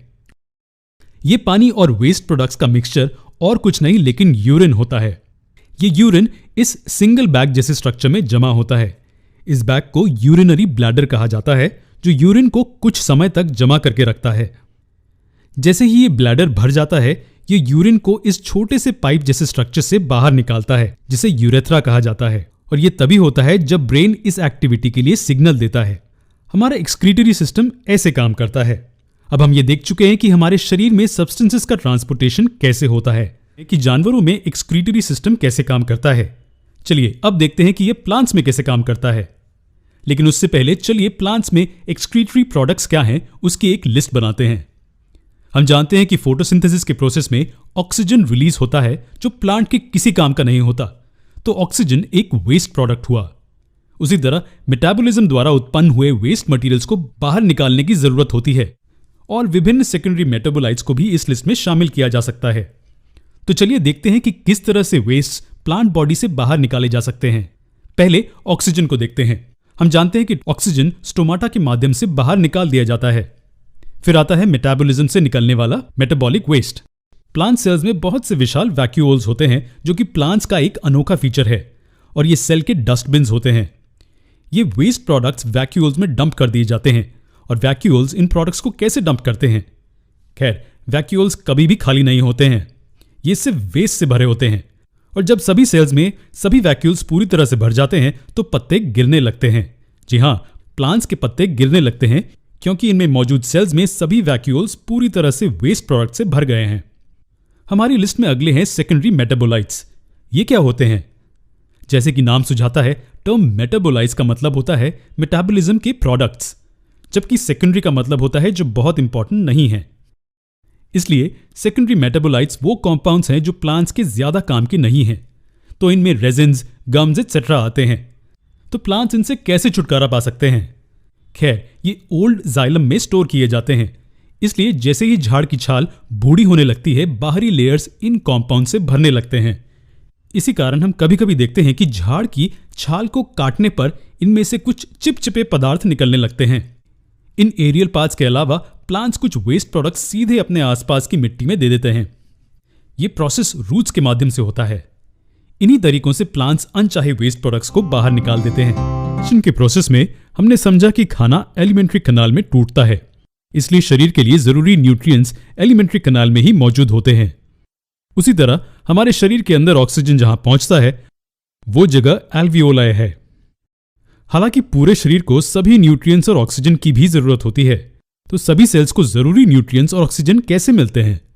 खैर, उसके लिए हमारे शरीर में एक बहुत एफिशिएंट ट्रांसपोर्ट सिस्टम है। हमने ब्लड के बारे में पढ़ा है। सिर्फ यही हमारे शरीर में फ्लूइड कनेक्टिव टिश्यू है। आपको क्या लगता है कि ये हमारे पूरे शरीर में हर एक सेल से मिलते हुए क्यों सर्कुलेट होता रहता है?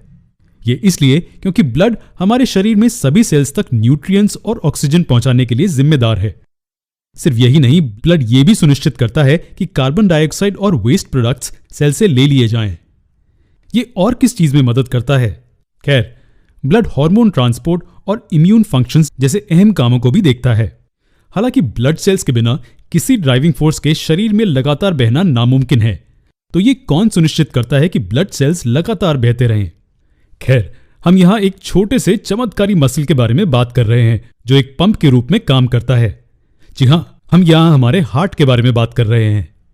तो वास्तव में हार्ट वो ऑर्गन है जो ब्लड को फोर्स के साथ पंप करता है, ये सुनिश्चित करते हुए कि ये लगातार सर्कुलेट होता रहे। जानवरों की तरह हम जानते हैं कि प्लांट्स को भी पानी और मिनरल्स पत्तों की ओर पहुंचाने के लिए एक ट्रांसपोर्ट सिस्टम की जरूरत है, और फोटोसिंथेसिस के बाद प्रोड्यूस किया गया खाना प्लांट्स के अलग अलग हिस्सों तक ले जाना भी जरूरी होता है। लेकिन प्लांट्स के पास सर्कुलेटरी सिस्टम नहीं होता है, तो ये इनके लिए कौन करता है? खैर, प्लांट्स में बहुत बड़े पाइप्स होते हैं जिन्हें वैस्कुलर बंडल्स कहते हैं। इन वैस्कुलर बंडल्स में जो टिश्यूज होते हैं वो सुनिश्चित करते हैं कि पानी ऊपर की ओर ले जाया जाए, जबकि खाना प्लांट में ऊपर और नीचे दोनों ही दिशाओं में ले जाया जाए। जरा सोचिए क्या होगा अगर आप बिना ब्रेक लिए 24 घंटे काम करते रहें और फिर आप अगले दिन भी बिना किसी ब्रेक या आराम के काम करते रहें। सुनकर यह खौफनाक लगता है ना? क्या कोई भी बिना आराम के इतनी मेहनत कर सकता है? यह बिल्कुल नामुमकिन है ना? लेकिन क्या आपको पता है कि हमारे अंदर एक ऐसा ऑर्गन है जो कभी आराम नहीं करता? यह लगातार काम करता रहता है। आप समझ गए होंगे कि हम हमारे हार्ट की बात कर रहे हैं। हार्ट एक पंपिंग ऑर्गन के रूप में काम करता है जो ये सुनिश्चित करता है कि ब्लड शरीर में लगातार बहता रहे। और याद रखिए कि ये ब्लड को फिल्टर और प्यूरिफाई करने के लिए जिम्मेदार नहीं है, ये सिर्फ एक पंपिंग ऑर्गन है। चलिए इस चमत्कारी और मेहनती ऑर्गन के बारे में डिटेल में बात करते हैं। इससे पहले कि हम हार्ट के बारे में बात करें, हम चाहते हैं कि आप एक चीज को अच्छी तरह से समझ लें। जब हम हार्ट को देखेंगे तो ये उस मनुष्य के दृष्टिकोण से होगा जिस मनुष्य का ये हार्ट है। तो अगर आप इस मनुष्य के हार्ट को देख रहे हैं तो हम यहां राइट साइड की बात कर रहे हैं और ये उसका लेफ्ट साइड होगा। हम यह मनुष्य के राइट और लेफ्ट साइड्स को देख रहे हैं। स्ट्रक्चर से शुरू करते हुए हार्ट का आकार थोड़ा सा कोनिकल होता है और यह लेफ्ट साइड की ओर थोड़ा सा झुका हुआ होता है। क्या आपको पता है कि एक अडल्ट के हार्ट का वजन कितना होता है? गेस करके देखिए। एक अडल्ट मनुष्य के हार्ट का वजन लगभग 250 ग्राम से 350 ग्राम के बीच में होता है। इसके साइज के बारे में आपका क्या कहना है? अगर आप अपने हार्ट का साइज जानना चाहते हैं तो अपनी बंद मुट्ठी को देखिए, क्योंकि हार्ट का एवरेज साइज एक बंद मुट्ठी जितना होता है। अब जब हम हार्ट की स्ट्रक्चर, वजन और साइज के बारे में जानते हैं तो चलिए हार्ट के इंटरनल स्ट्रक्चर को देखते हैं। इसके लिए हमें इसके वर्टिकल सेक्शन को देखना होगा। ये कुछ ऐसा दिखेगा।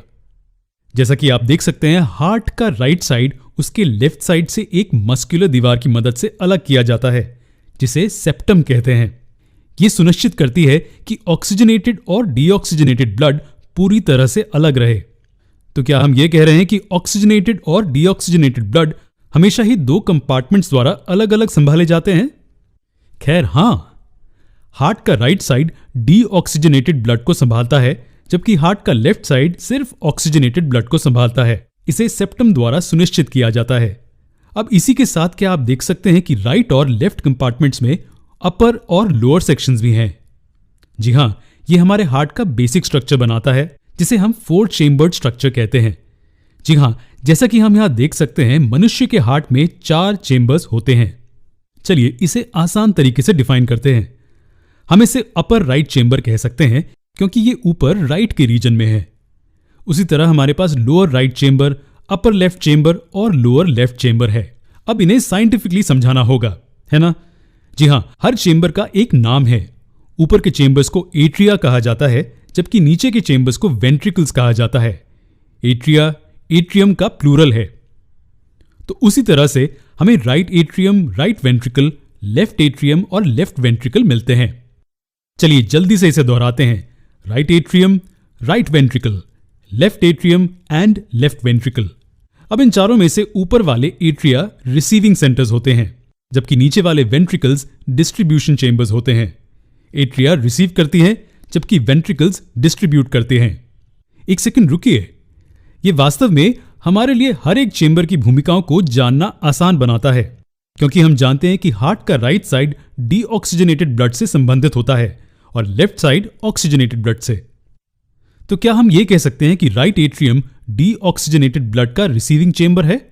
जी हां, उसी तरह राइट वेंट्रिकल डीऑक्सीजनेटेड ब्लड का डिस्ट्रीब्यूशन चेंबर है। क्या आप लेफ्ट एट्रियम और लेफ्ट वेंट्रिकल के फंक्शंस को गेस कर सकते हैं? लेफ्ट एट्रियम ऑक्सीजनेटेड ब्लड को रिसीव करता है और लेफ्ट वेंट्रिकल ऑक्सीजनेटेड ब्लड को डिस्ट्रीब्यूट करेगा। इसीलिए वीडियो में हमने हार्ट के इंटरनल स्ट्रक्चर के बारे में पढ़ा। हमने देखा कि हार्ट के चेंबर्स अपनी जिम्मेदारी कैसे निभाते हैं। इस प्रकार राइट एट्रियम और राइट वेंट्रिकल डीऑक्सीजनेटेड ब्लड को रिसीव और डिस्ट्रीब्यूट करते हैं। दूसरी ओर लेफ्ट एट्रियम और लेफ्ट वेंट्रिकल ऑक्सीजनेटेड ब्लड को रिसीव और डिस्ट्रीब्यूट करते हैं। अगर आप श्योर नहीं है कि कौन सा साइड ऑक्सीजनेटेड ब्लड से संबंधित है और कौन सा डीऑक्सीजनेटेड से, तो सिर्फ लॉर्ड याद रखें, लेफ्ट ऑक्सीजनेटेड और राइट डीऑक्सीजनेटेड। अब जब हम रिसीविंग और डिस्ट्रीब्यूटिंग चेंबर्स कहते हैं तो इससे हमारा क्या मतलब होता है? ब्लड कहां से आता है और ये कहां जाता है? खैर, चलिए इसे आसान कर देते हैं।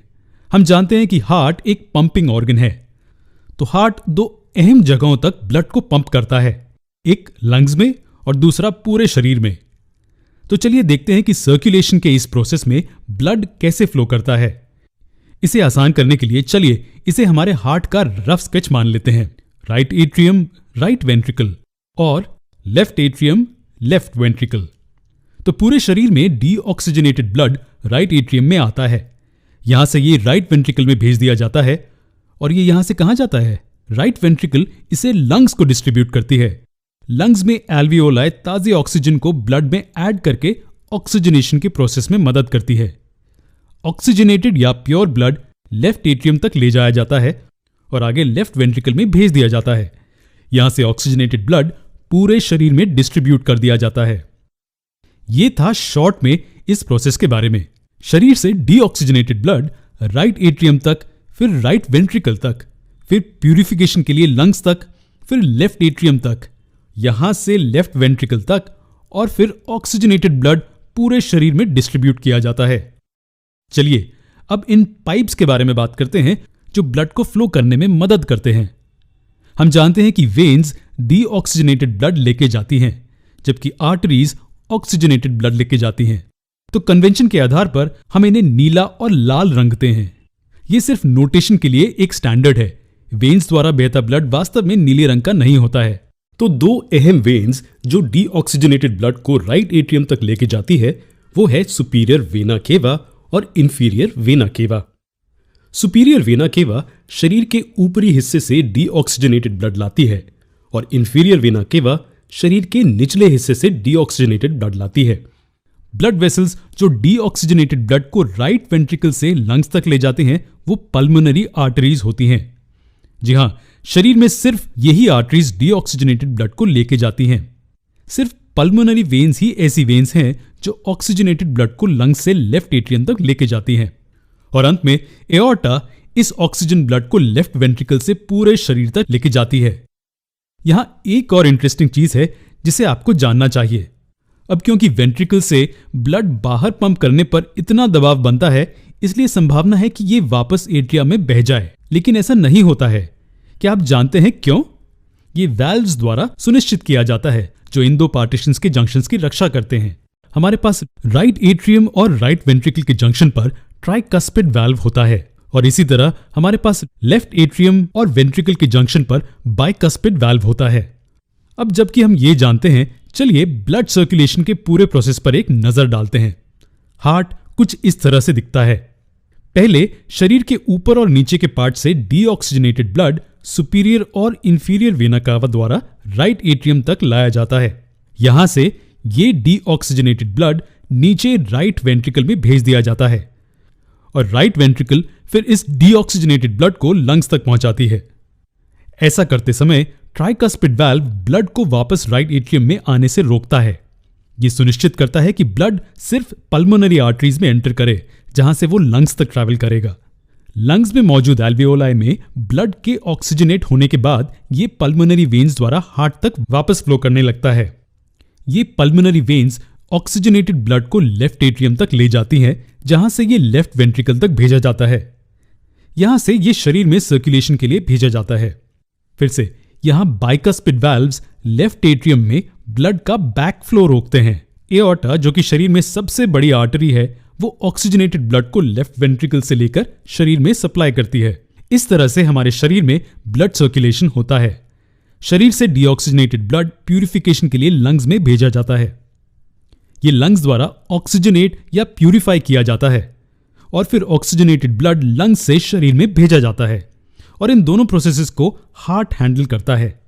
ध्यान से नोटिस करें, आप देखेंगे कि ब्लड हार्ट में 2 बार आता है, इसलिए इसे डबल सर्कुलेशन कहा जाता है।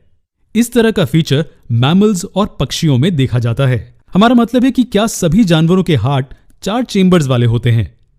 इसका जवाब है ना। सभी जानवरों के हार्ट में अलग अलग 4 चेंबर्स नहीं होते हैं। यह हायर एनिमल्स की एक विशेषता है। हायर एनिमल्स क्या होते हैं? हायर एनिमल्स वो जानवर होते हैं जिनमें एडवांस्ड प्रोसेसेस या सिस्टम्स होते हैं, और इनमें से एक है उनके शरीर का कांस्टेंट टेम्परेचर बनाए रखना। ऐसे जानवरों को लगातार ज्यादा एनर्जी की जरूरत होती है। ऐसे केसेस में हर सेल तक ऑक्सीजन का सप्लाई पहुंचना जरूरी होता है। अब आप सोच रहे होंगे कि 4 चेंबर्स वाले हार्ट में और एनर्जी की आवश्यकता के बीच में क्या संबंध है। खैर, चलिए इसे आसान तरीके से समझने की कोशिश करते हैं। मनुष्यों में, दूसरे मैमल्स में, यहां तक कि पक्षियों में शरीर का तापमान हमेशा विशेष रूप से बना रहता है। इन्हें वार्म ब्लडेड ऑर्गेनिजम्स कहा जाता है। इस मेंटेनेंस के लिए बहुत एनर्जी की जरूरत होती है। अब ये एनर्जी हमें कहां से मिलती है? जी बिल्कुल, सेल्स में न्यूट्रिएंट्स के ब्रेकडाउन से। और इस ब्रेकडाउन के लिए हमारे सेल्स को ऑक्सीजन की जरूरत होती है। इसलिए ब्लड में मौजूद ऑक्सीजन को ढूंढने के लिए सेल्स अपना कीमती वक्त और एनर्जी नहीं वेस्ट कर सकते। इसलिए ऑक्सीजनेटेड और डीऑक्सीजनेटेड ब्लड को अलग रखना बहुत जरूरी है, जिसके कारण हार्ट में 4 अलग अलग चेंबर्स होते हैं। एक सेकंड रुकिए, क्या हम ये कहना चाह रहे हैं कि यहां ऐसे ऑर्गेनिजम्स भी हैं जिनके हार्ट में 4 चेंबर्स नहीं होते हैं? जी हां, कुछ लोअर ऑर्गेनिजम्स जैसे कि रेप्टाइल्स और एम्फीबियंस के हार्ट में 3 चेंबर्स होते हैं। ये ऑक्सीजनेटेड और डीऑक्सीजनेटेड ब्लड को कुछ हद तक मिक्स कर देता है। क्योंकि ये ऑर्गेनिजम्स कोल्ड ब्लडेड होते हैं, ये ज्यादातर एनर्जी तापमान को मेंटेन करने में नहीं यूज करते हैं। कोल्ड ब्लडेड वो ऑर्गेनिजम्स होते हैं जिनके शरीर का तापमान बाहरी तापमान के आधार पर बदलता है। तो ऐसे केसेस में 3 चेंबर्स काफी होते हैं। अंत में कुछ लोअर कोल्ड ब्लडेड ऑर्गेनिजम्स जैसे कि मछली, इनके हार्ट में सिर्फ 2 चेंबर्स होते हैं। अब अगर हमने जो कहा उसे ड्रॉ करें तो हमें कुछ ऐसी पिक्चर मिलेगी। अब जैसे कि हम यहां देख सकते हैं, मछलियों के केस में ऑक्सीजनेटेड ब्लड गिल कैपिलरीज से शरीर के सेल्स तक जाता है और फिर डीऑक्सीजनेटेड ब्लड को हार्ट तक पहुंचाया जाता है। हार्ट से इसे गिल्स की ओर जोर से पंप किया जाता है, जहां यह ऑक्सीजनेट होता है और फिर से सर्कुलेट होने लगता है। इसे सिंगल सर्कुलेशन कहा जाता है। इसके विपरीत ऐसे ऑर्गेनिजम्स के केस में जिनके हार्ट में 3 और 4 चेंबर्स होते हैं, हम देख सकते हैं कि ब्लड हार्ट में 2 बार आता जाता है। इसलिए इसे डबल सर्कुलेशन कहते हैं। डबल सर्कुलेशन सभी हायर एनिमल्स की एक विशेषता है। बहुत सी गेम्स जो हम पसंद करते हैं, उनमें टीम्स एक दूसरे के खिलाफ खेलती हैं और हर टीम का एक कैप्टन होता है जो टीम को लीड करता है। लेकिन क्या हर बार कैप्टन हर मैच को अकेले जीत सकता है?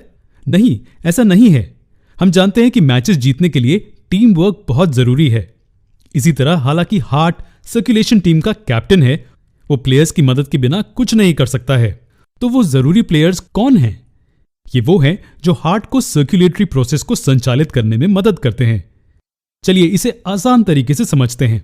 हम जानते हैं कि हार्ट ब्लड को पंप करता है, लेकिन यहां कोई ऐसा होना चाहिए जो इस ब्लड को सभी ऑर्गन्स तक पहुंचाए और फिर वापस हार्ट तक लेकर आए। ये काम हमारे शरीर में मौजूद ब्लड वेसल्स का है। जैसे कि नाम सुझाता है, ब्लड वेसल्स और कुछ नहीं लेकिन ब्लड कैरी करने वाले ट्यूब्स हैं। तो क्या शरीर में सभी ब्लड कैरी करने वाले ट्यूब्स समान होते हैं? खैर, ऐसा नहीं है।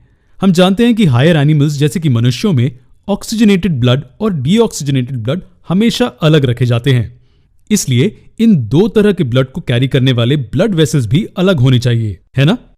जी हां, तो इसलिए हमारे पास आर्टरीज और वेन्स होते हैं। आर्टरीज वो ब्लड वेसल्स हैं जो सिर्फ ऑक्सीजनेटेड ब्लड कैरी करती हैं और वेन्स सिर्फ डीऑक्सीजनेटेड ब्लड कैरी करती हैं। जरा रुकिए, हमने कई बार ये टर्म ब्लड कैपिलरीज भी सुना है। ये क्या होते हैं? क्या ये सिर्फ आर्टरीज या वेन्स का दूसरा नाम है? नहीं, ऐसा नहीं है। आर्टरीज और वेन्स पतली होती हैं, लेकिन उनका डायमीटर उतना कम नहीं होता कि वो टिश्यूज में घुसकर सेल्स तक पहुंच सकें। इसलिए आर्टरीज जिनमें ऑक्सीजनेटेड ब्लड होता है, जब वो ऑर्गन या टिश्यूज तक पहुंचती हैं तो वो बहुत छोटे ट्यूब्स में डिवाइड हो जाती हैं। ये ब्लड कैपिलरीज होती हैं। ब्लड कैपिलरीज का डायमीटर बहुत ही छोटा होता है, जो उन्हें सेल्स तक पहुंचने में और उन्हें ऑक्सीजन देने में मदद करता है। लेकिन जब इन्हें ऑक्सीजन मिल जाता है तो सेल्स को कार्बन डाइऑक्साइड देने की जरूरत होती है ना? तो ये कौन करता है? खैर, इसकी चिंता ना करें।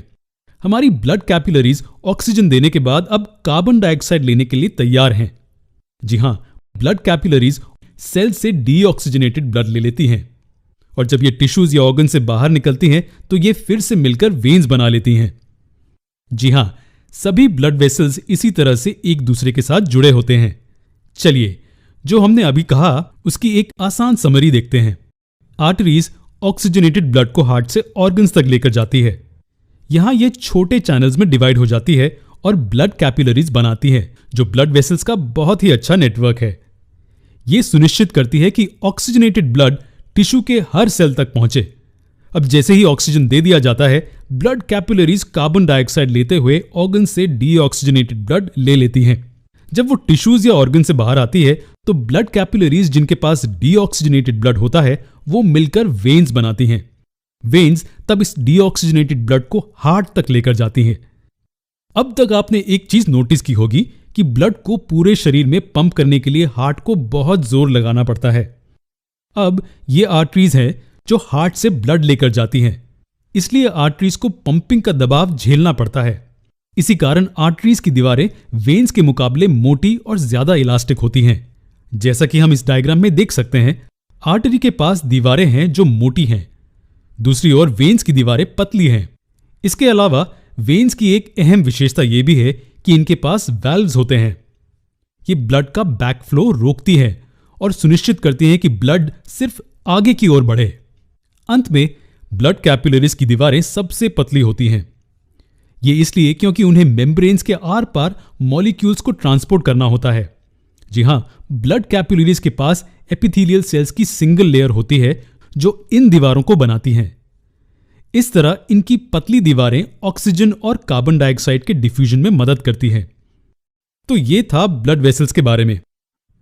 अलग अलग जगहों पर ट्रैवल करना हम सबको पसंद होता है, लेकिन सोचिए, ट्रैवलिंग अगर हमारे जीवन का एकमात्र उद्देश्य बन जाए तो, और वो भी बिना आराम करे। कहने की जरूरत नहीं है, ये हमें वास्तव में थका देगा और हम हार मान लेंगे।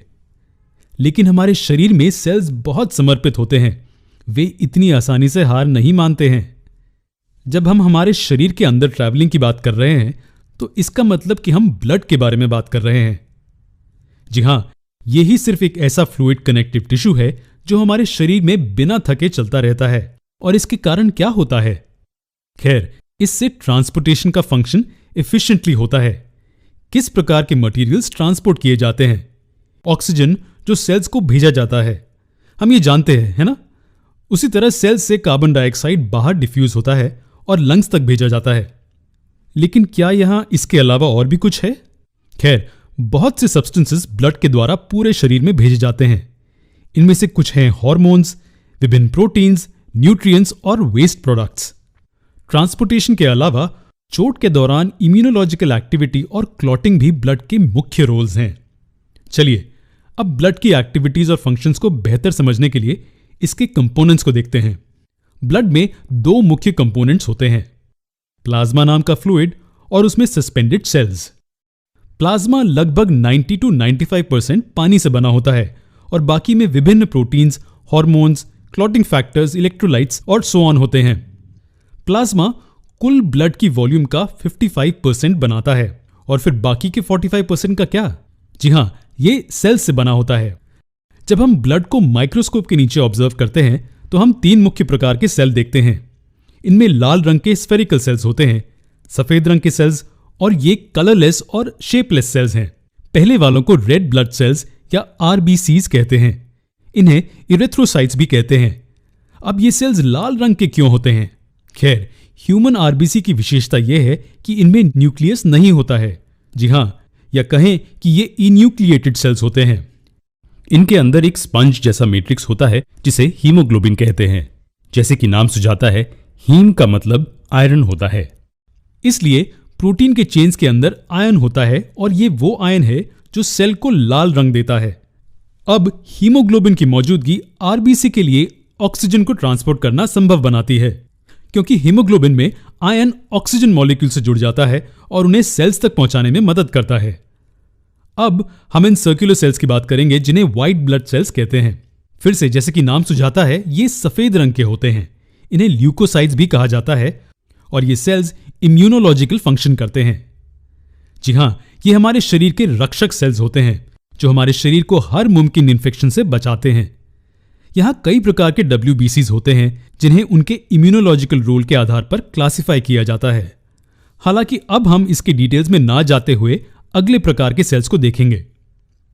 Irregular star shaped colourless cell को देखिए। इन्हें प्लेटलेट्स या थ्रोम्बोसाइट्स कहते हैं। खैर, इस छोटे से सेल का ब्लड में क्या काम होगा? ये बहुत ही जरूरी काम करता है। एक फिजिकल इंजरी को इमेजिन कीजिए जिसने टिश्यूज को नुकसान पहुंचाया है। फ्लूइड होने के कारण ब्लड इस जगह से बाहर आने लगता है। अब इस ब्लड को रोकने की जिम्मेदारी कौन लेता है? जी हां, प्लेटलेट्स लेते हैं। प्लेटलेट्स साथ मिलकर एक मेश या एक प्लग बनाते हैं और ये एक्सेसिव ब्लड फ्लो को रोकने में मदद करता है। ये प्रोसेस इतना आसान नहीं है क्योंकि इसमें एंजाइमेटिक एक्शन की जरूरत होती है। हालांकि हम अभी के लिए खुद को इन थ्रोम्बोसाइट्स तक सीमित करते हैं। खैर, ये था फ्लूइड के बारे में जो हमारे शरीर के सर्कुलेटरी सिस्टम में एक बहुत ही अहम भूमिका निभाता है। जरा रुकिए, हमने बहुत अहम क्यों कहा? क्या हमारे शरीर में कोई दूसरा फ्लूइड है जो ब्लड की तरह ही सर्कुलेट करता है? अब हम जानते हैं कि ब्लड हमारे शरीर में कैसे फ्लो करता है। हम ये भी जानते हैं कि यह जबरदस्त प्रेशर से फ्लो करता है। ऐसे केस में जब ब्लड सेल्स आगे की दिशा में जा रहे होते हैं तो कुछ मात्रा में फ्लूइड कैपिलरी वॉल्स द्वारा बाहर निकल जाता है। हम इस वीडियो में इस फ्लूइड के बारे में बात करेंगे। चलिए, इसे बेहतर समझने के लिए थोड़ा सिंप्लीफाई कर देते हैं। ये ब्लड कैपिलरीज हैं जिनसे ब्लड बेहद तेजी से फ्लो करता है। जब सेल्स आगे बढ़ते हैं तो जो फ्लूइड इन सेल्स को कैरी करता है वो भी तेजी से ट्रैवल करने लगता है। इसके कारण कुछ फ्लूइड ब्लड कैपिलरीज के पोर्स से लीक हो जाता है। लेकिन इस फ्लूइड को क्या कहते हैं? इस फ्लूइड को लिम्फ कहते हैं। सरल भाषा में लिम्फ प्लाज्मा माइनस कुछ प्रोटीन्स होता है। लेकिन फिर ये लिम्फ ब्लड कैपिलरी से बाहर कहां जाएगा? क्या ये शरीर में घूमता रहेगा? खैर, ऐसा नहीं है। ब्लड कैपिलरीज के बाहर खास कैपिलरीज होती हैं जो इस फ्लूइड को कलेक्ट करती हैं। इन्हें लिम्फ कैपिलरीज कहा जाता है। और आपको क्या लगता है कि ये लिम्फ कैपिलरीज इसे आगे कहां लेकर जाएंगी? लिम्फ कैपिलरीज को आगे लिम्फ वेसल्स द्वारा गाइड किया जाता है। ये लिम्फ वेसल्स बड़े वेन्स में खुलती हैं। हमें इस लिम्फेटिक सिस्टम की जरूरत क्यों है? इस सिस्टम का मुख्य काम होता है सभी फ्लूइड्स जो कैपिलरीज द्वारा बाहर निकाल दिए गए थे उन्हें ब्लड में वापस लाना। इसके अलावा लिम्फेटिक सिस्टम का काम होता है कुछ सब्सटेंसेस को शरीर के अलग अलग हिस्सों में ट्रांसपोर्ट करना, जैसे कि इंटेस्टाइन्स में अब्सॉर्ब किए फैट्स। अंत में लिम्फेटिक सिस्टम का इम्यूनोलॉजिकल फंक्शन में भी बहुत जरूरी रोल होता है। ये इन्वेडर्स को फंसाता है और उन्हें लिम्फ नोड्स तक ले जाता है जहां ये नष्ट किए जाते हैं। लिम्फ नोड्स गांठ जैसे होते हैं जो गुच्छे जैसे स्ट्रक्चर्स होते हैं। ये शरीर में थोड़ी थोड़ी दूरी पर अलग अलग जगहों पर मौजूद होते हैं। इनका मुख्य फंक्शन है इन्वेडर्स को मारना जो कि लिम्फ द्वारा पकड़े और लाए गए हैं। ये हमारे शरीर को सेल्यूलर वेस्ट्स और इन्फेक्शियस ऑर्गेनिजम्स से साफ रखने में मदद करता है। ये था जानवरों में ट्रांसपोर्ट सिस्टम के बारे में। अगले लेसन में हम डिस्कस करेंगे कि प्लांट्स अपने शरीर में सब्सटेंसेस कैसे ट्रांसपोर्ट करते हैं।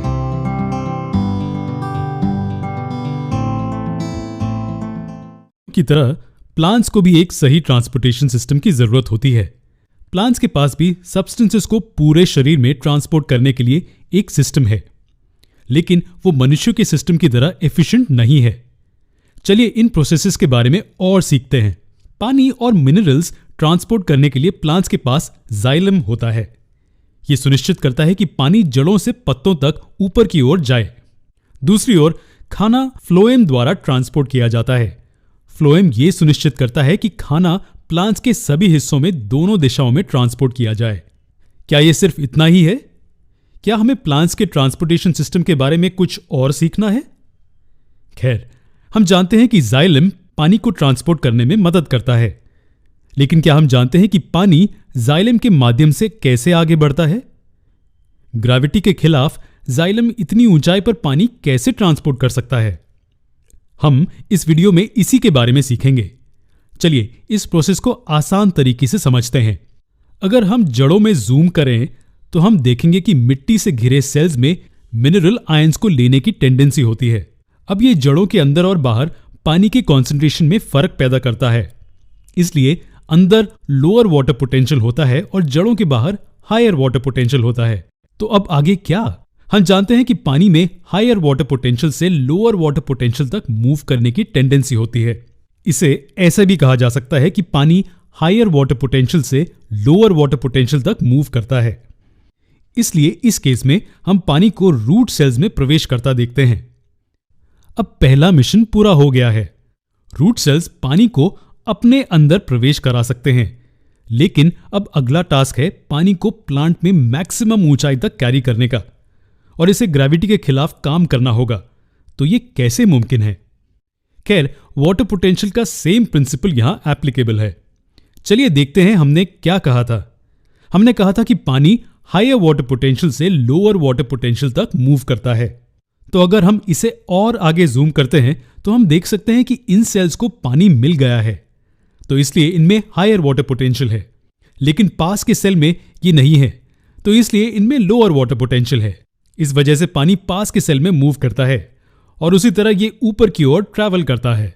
जरा रुकिए, अगर पानी वाटर पोटेंशियल में फर्क के कारण आगे बढ़ता है तो यहां चांसेस हैं कि ये पीछे की ओर भी मूव करे, क्योंकि अब पहले के भरे हुए सेल्स खाली हो गए हैं, है ना?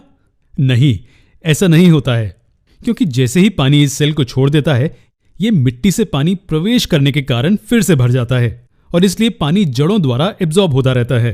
पानी आगे बढ़ता रहता है और इसी कारण ये जाइलम के माध्यम से ऊपर तक पहुंच जाता है। क्या हम कह सकते हैं कि पानी जाइलम के माध्यम से वाटर पोटेंशियल में फर्क के कारण मूव करता है? जी बिल्कुल। और ये फिनोमिनन जिसे जड़ों से प्रेशर के अंतर के कारण जाइलम में पानी बढ़ता है, इसे रूट प्रेशर कहा जा सकता है। ये एक बहुत अहम प्रोसेस है जो प्लांट के शरीर में पानी को ट्रांसपोर्ट करने में मदद करता है। तो अब तक हम छोटे प्लांट्स के बारे में बात कर रहे थे, लेकिन विशाल पेड़ों के बारे में आपका क्या कहना है? खैर, इनमें ट्रांसपोर्टेशन सिस्टम अलग नहीं होगा, क्योंकि इन्हें भी फोटोसिंथेसिस के लिए पानी की जरूरत होती है। तो एग्जाम्पल के तौर पर हम कैलिफोर्निया के जायंट रेडवुड पेड़ों के बारे में बात करते हैं। ये बहुत लंबे होते हैं और उनकी औसतन ऊंचाई 300 फीट से भी ज्यादा होती है। ये काफी ऊंचे हुए है ना, लगभग 30 से 35 फ्लोर्स तक। क्या आपको लगता है कि इतनी ऊंचाई पर पानी ट्रांसपोर्ट करना रूट प्रेशर द्वारा काफी है? नहीं, ऐसा नहीं है। तो फिर ये सिस्टम कैसे काम करेगा? अगर ग्रेविटी के खिलाफ सब्सटेंसेस को ऊपर भेजना मुश्किल है, तो पेड़ ऊपर से पानी को खींचने के बारे में सोच सकते हैं, है ना? लेकिन पानी को इतने प्रेशर के साथ ऊपर कौन खींचता है? हमारे पास तो पेड़ों के ऊपर सिर्फ पत्ते होते हैं। तो क्या ये पत्ते करते हैं? पत्ते खुद नहीं, लेकिन पत्तों द्वारा की गई एक्टिविटी इस प्रोसेस में मदद करती है। जी हां, हम ट्रांसपिरेशन का प्रोसेस जानते हैं। ये पत्तों को स्टोमेटल ओपनिंग्स में वाटर वेपर का खोना है। यह प्रोसेस पानी के लेवल्स को बढ़ाने में कैसे मदद करेगा? यह आसान है। हम जानते हैं कि पानी के मॉलिक्यूल्स कोहेजन दिखाते हैं, एक दूसरे से जुड़े रहने की प्रॉपर्टी। इसलिए पानी के मॉलिक्यूल्स एक दूसरे से जाइलम के कॉलम में जुड़े रहते हैं। अब जब स्टोमाटा में पानी निकल जाता है, ये जाइलम में मौजूद इन पानी के मॉलिक्यूल्स पर एक नेगेटिव प्रेशर बनाता है। इस वजह से सक्शन फोर्स के कारण ये ऊपर की ओर बढ़ते हैं, और क्योंकि ये एक दूसरे से जुड़े रहते हैं, सभी मॉलिक्यूल्स ऊपर की दिशा में साथ में मूव करते हैं। इसी तरह सक्शन के कारण या ट्रांसपिरेशनल पुल के कारण पानी बड़े पेड़ों में ऊपर की ओर ट्रांसपोर्ट किया जाता है। जी हां, जड़ों का प्रेशर भी मदद करता है, लेकिन ट्रांसपिरेशनल पुल सबसे ज्यादा महत्वपूर्ण होती है, जो जाइलम में पानी को ऊपर की ओर बढ़ाती है। खैर, यह था कि कैसे प्लांट्स में ट्रांसपोर्टेशन होता है। इसी के साथ हम प्लांट्स और जानवर दोनों में ट्रांसपोर्टेशन के प्रोसेस के अंत तक आते हैं।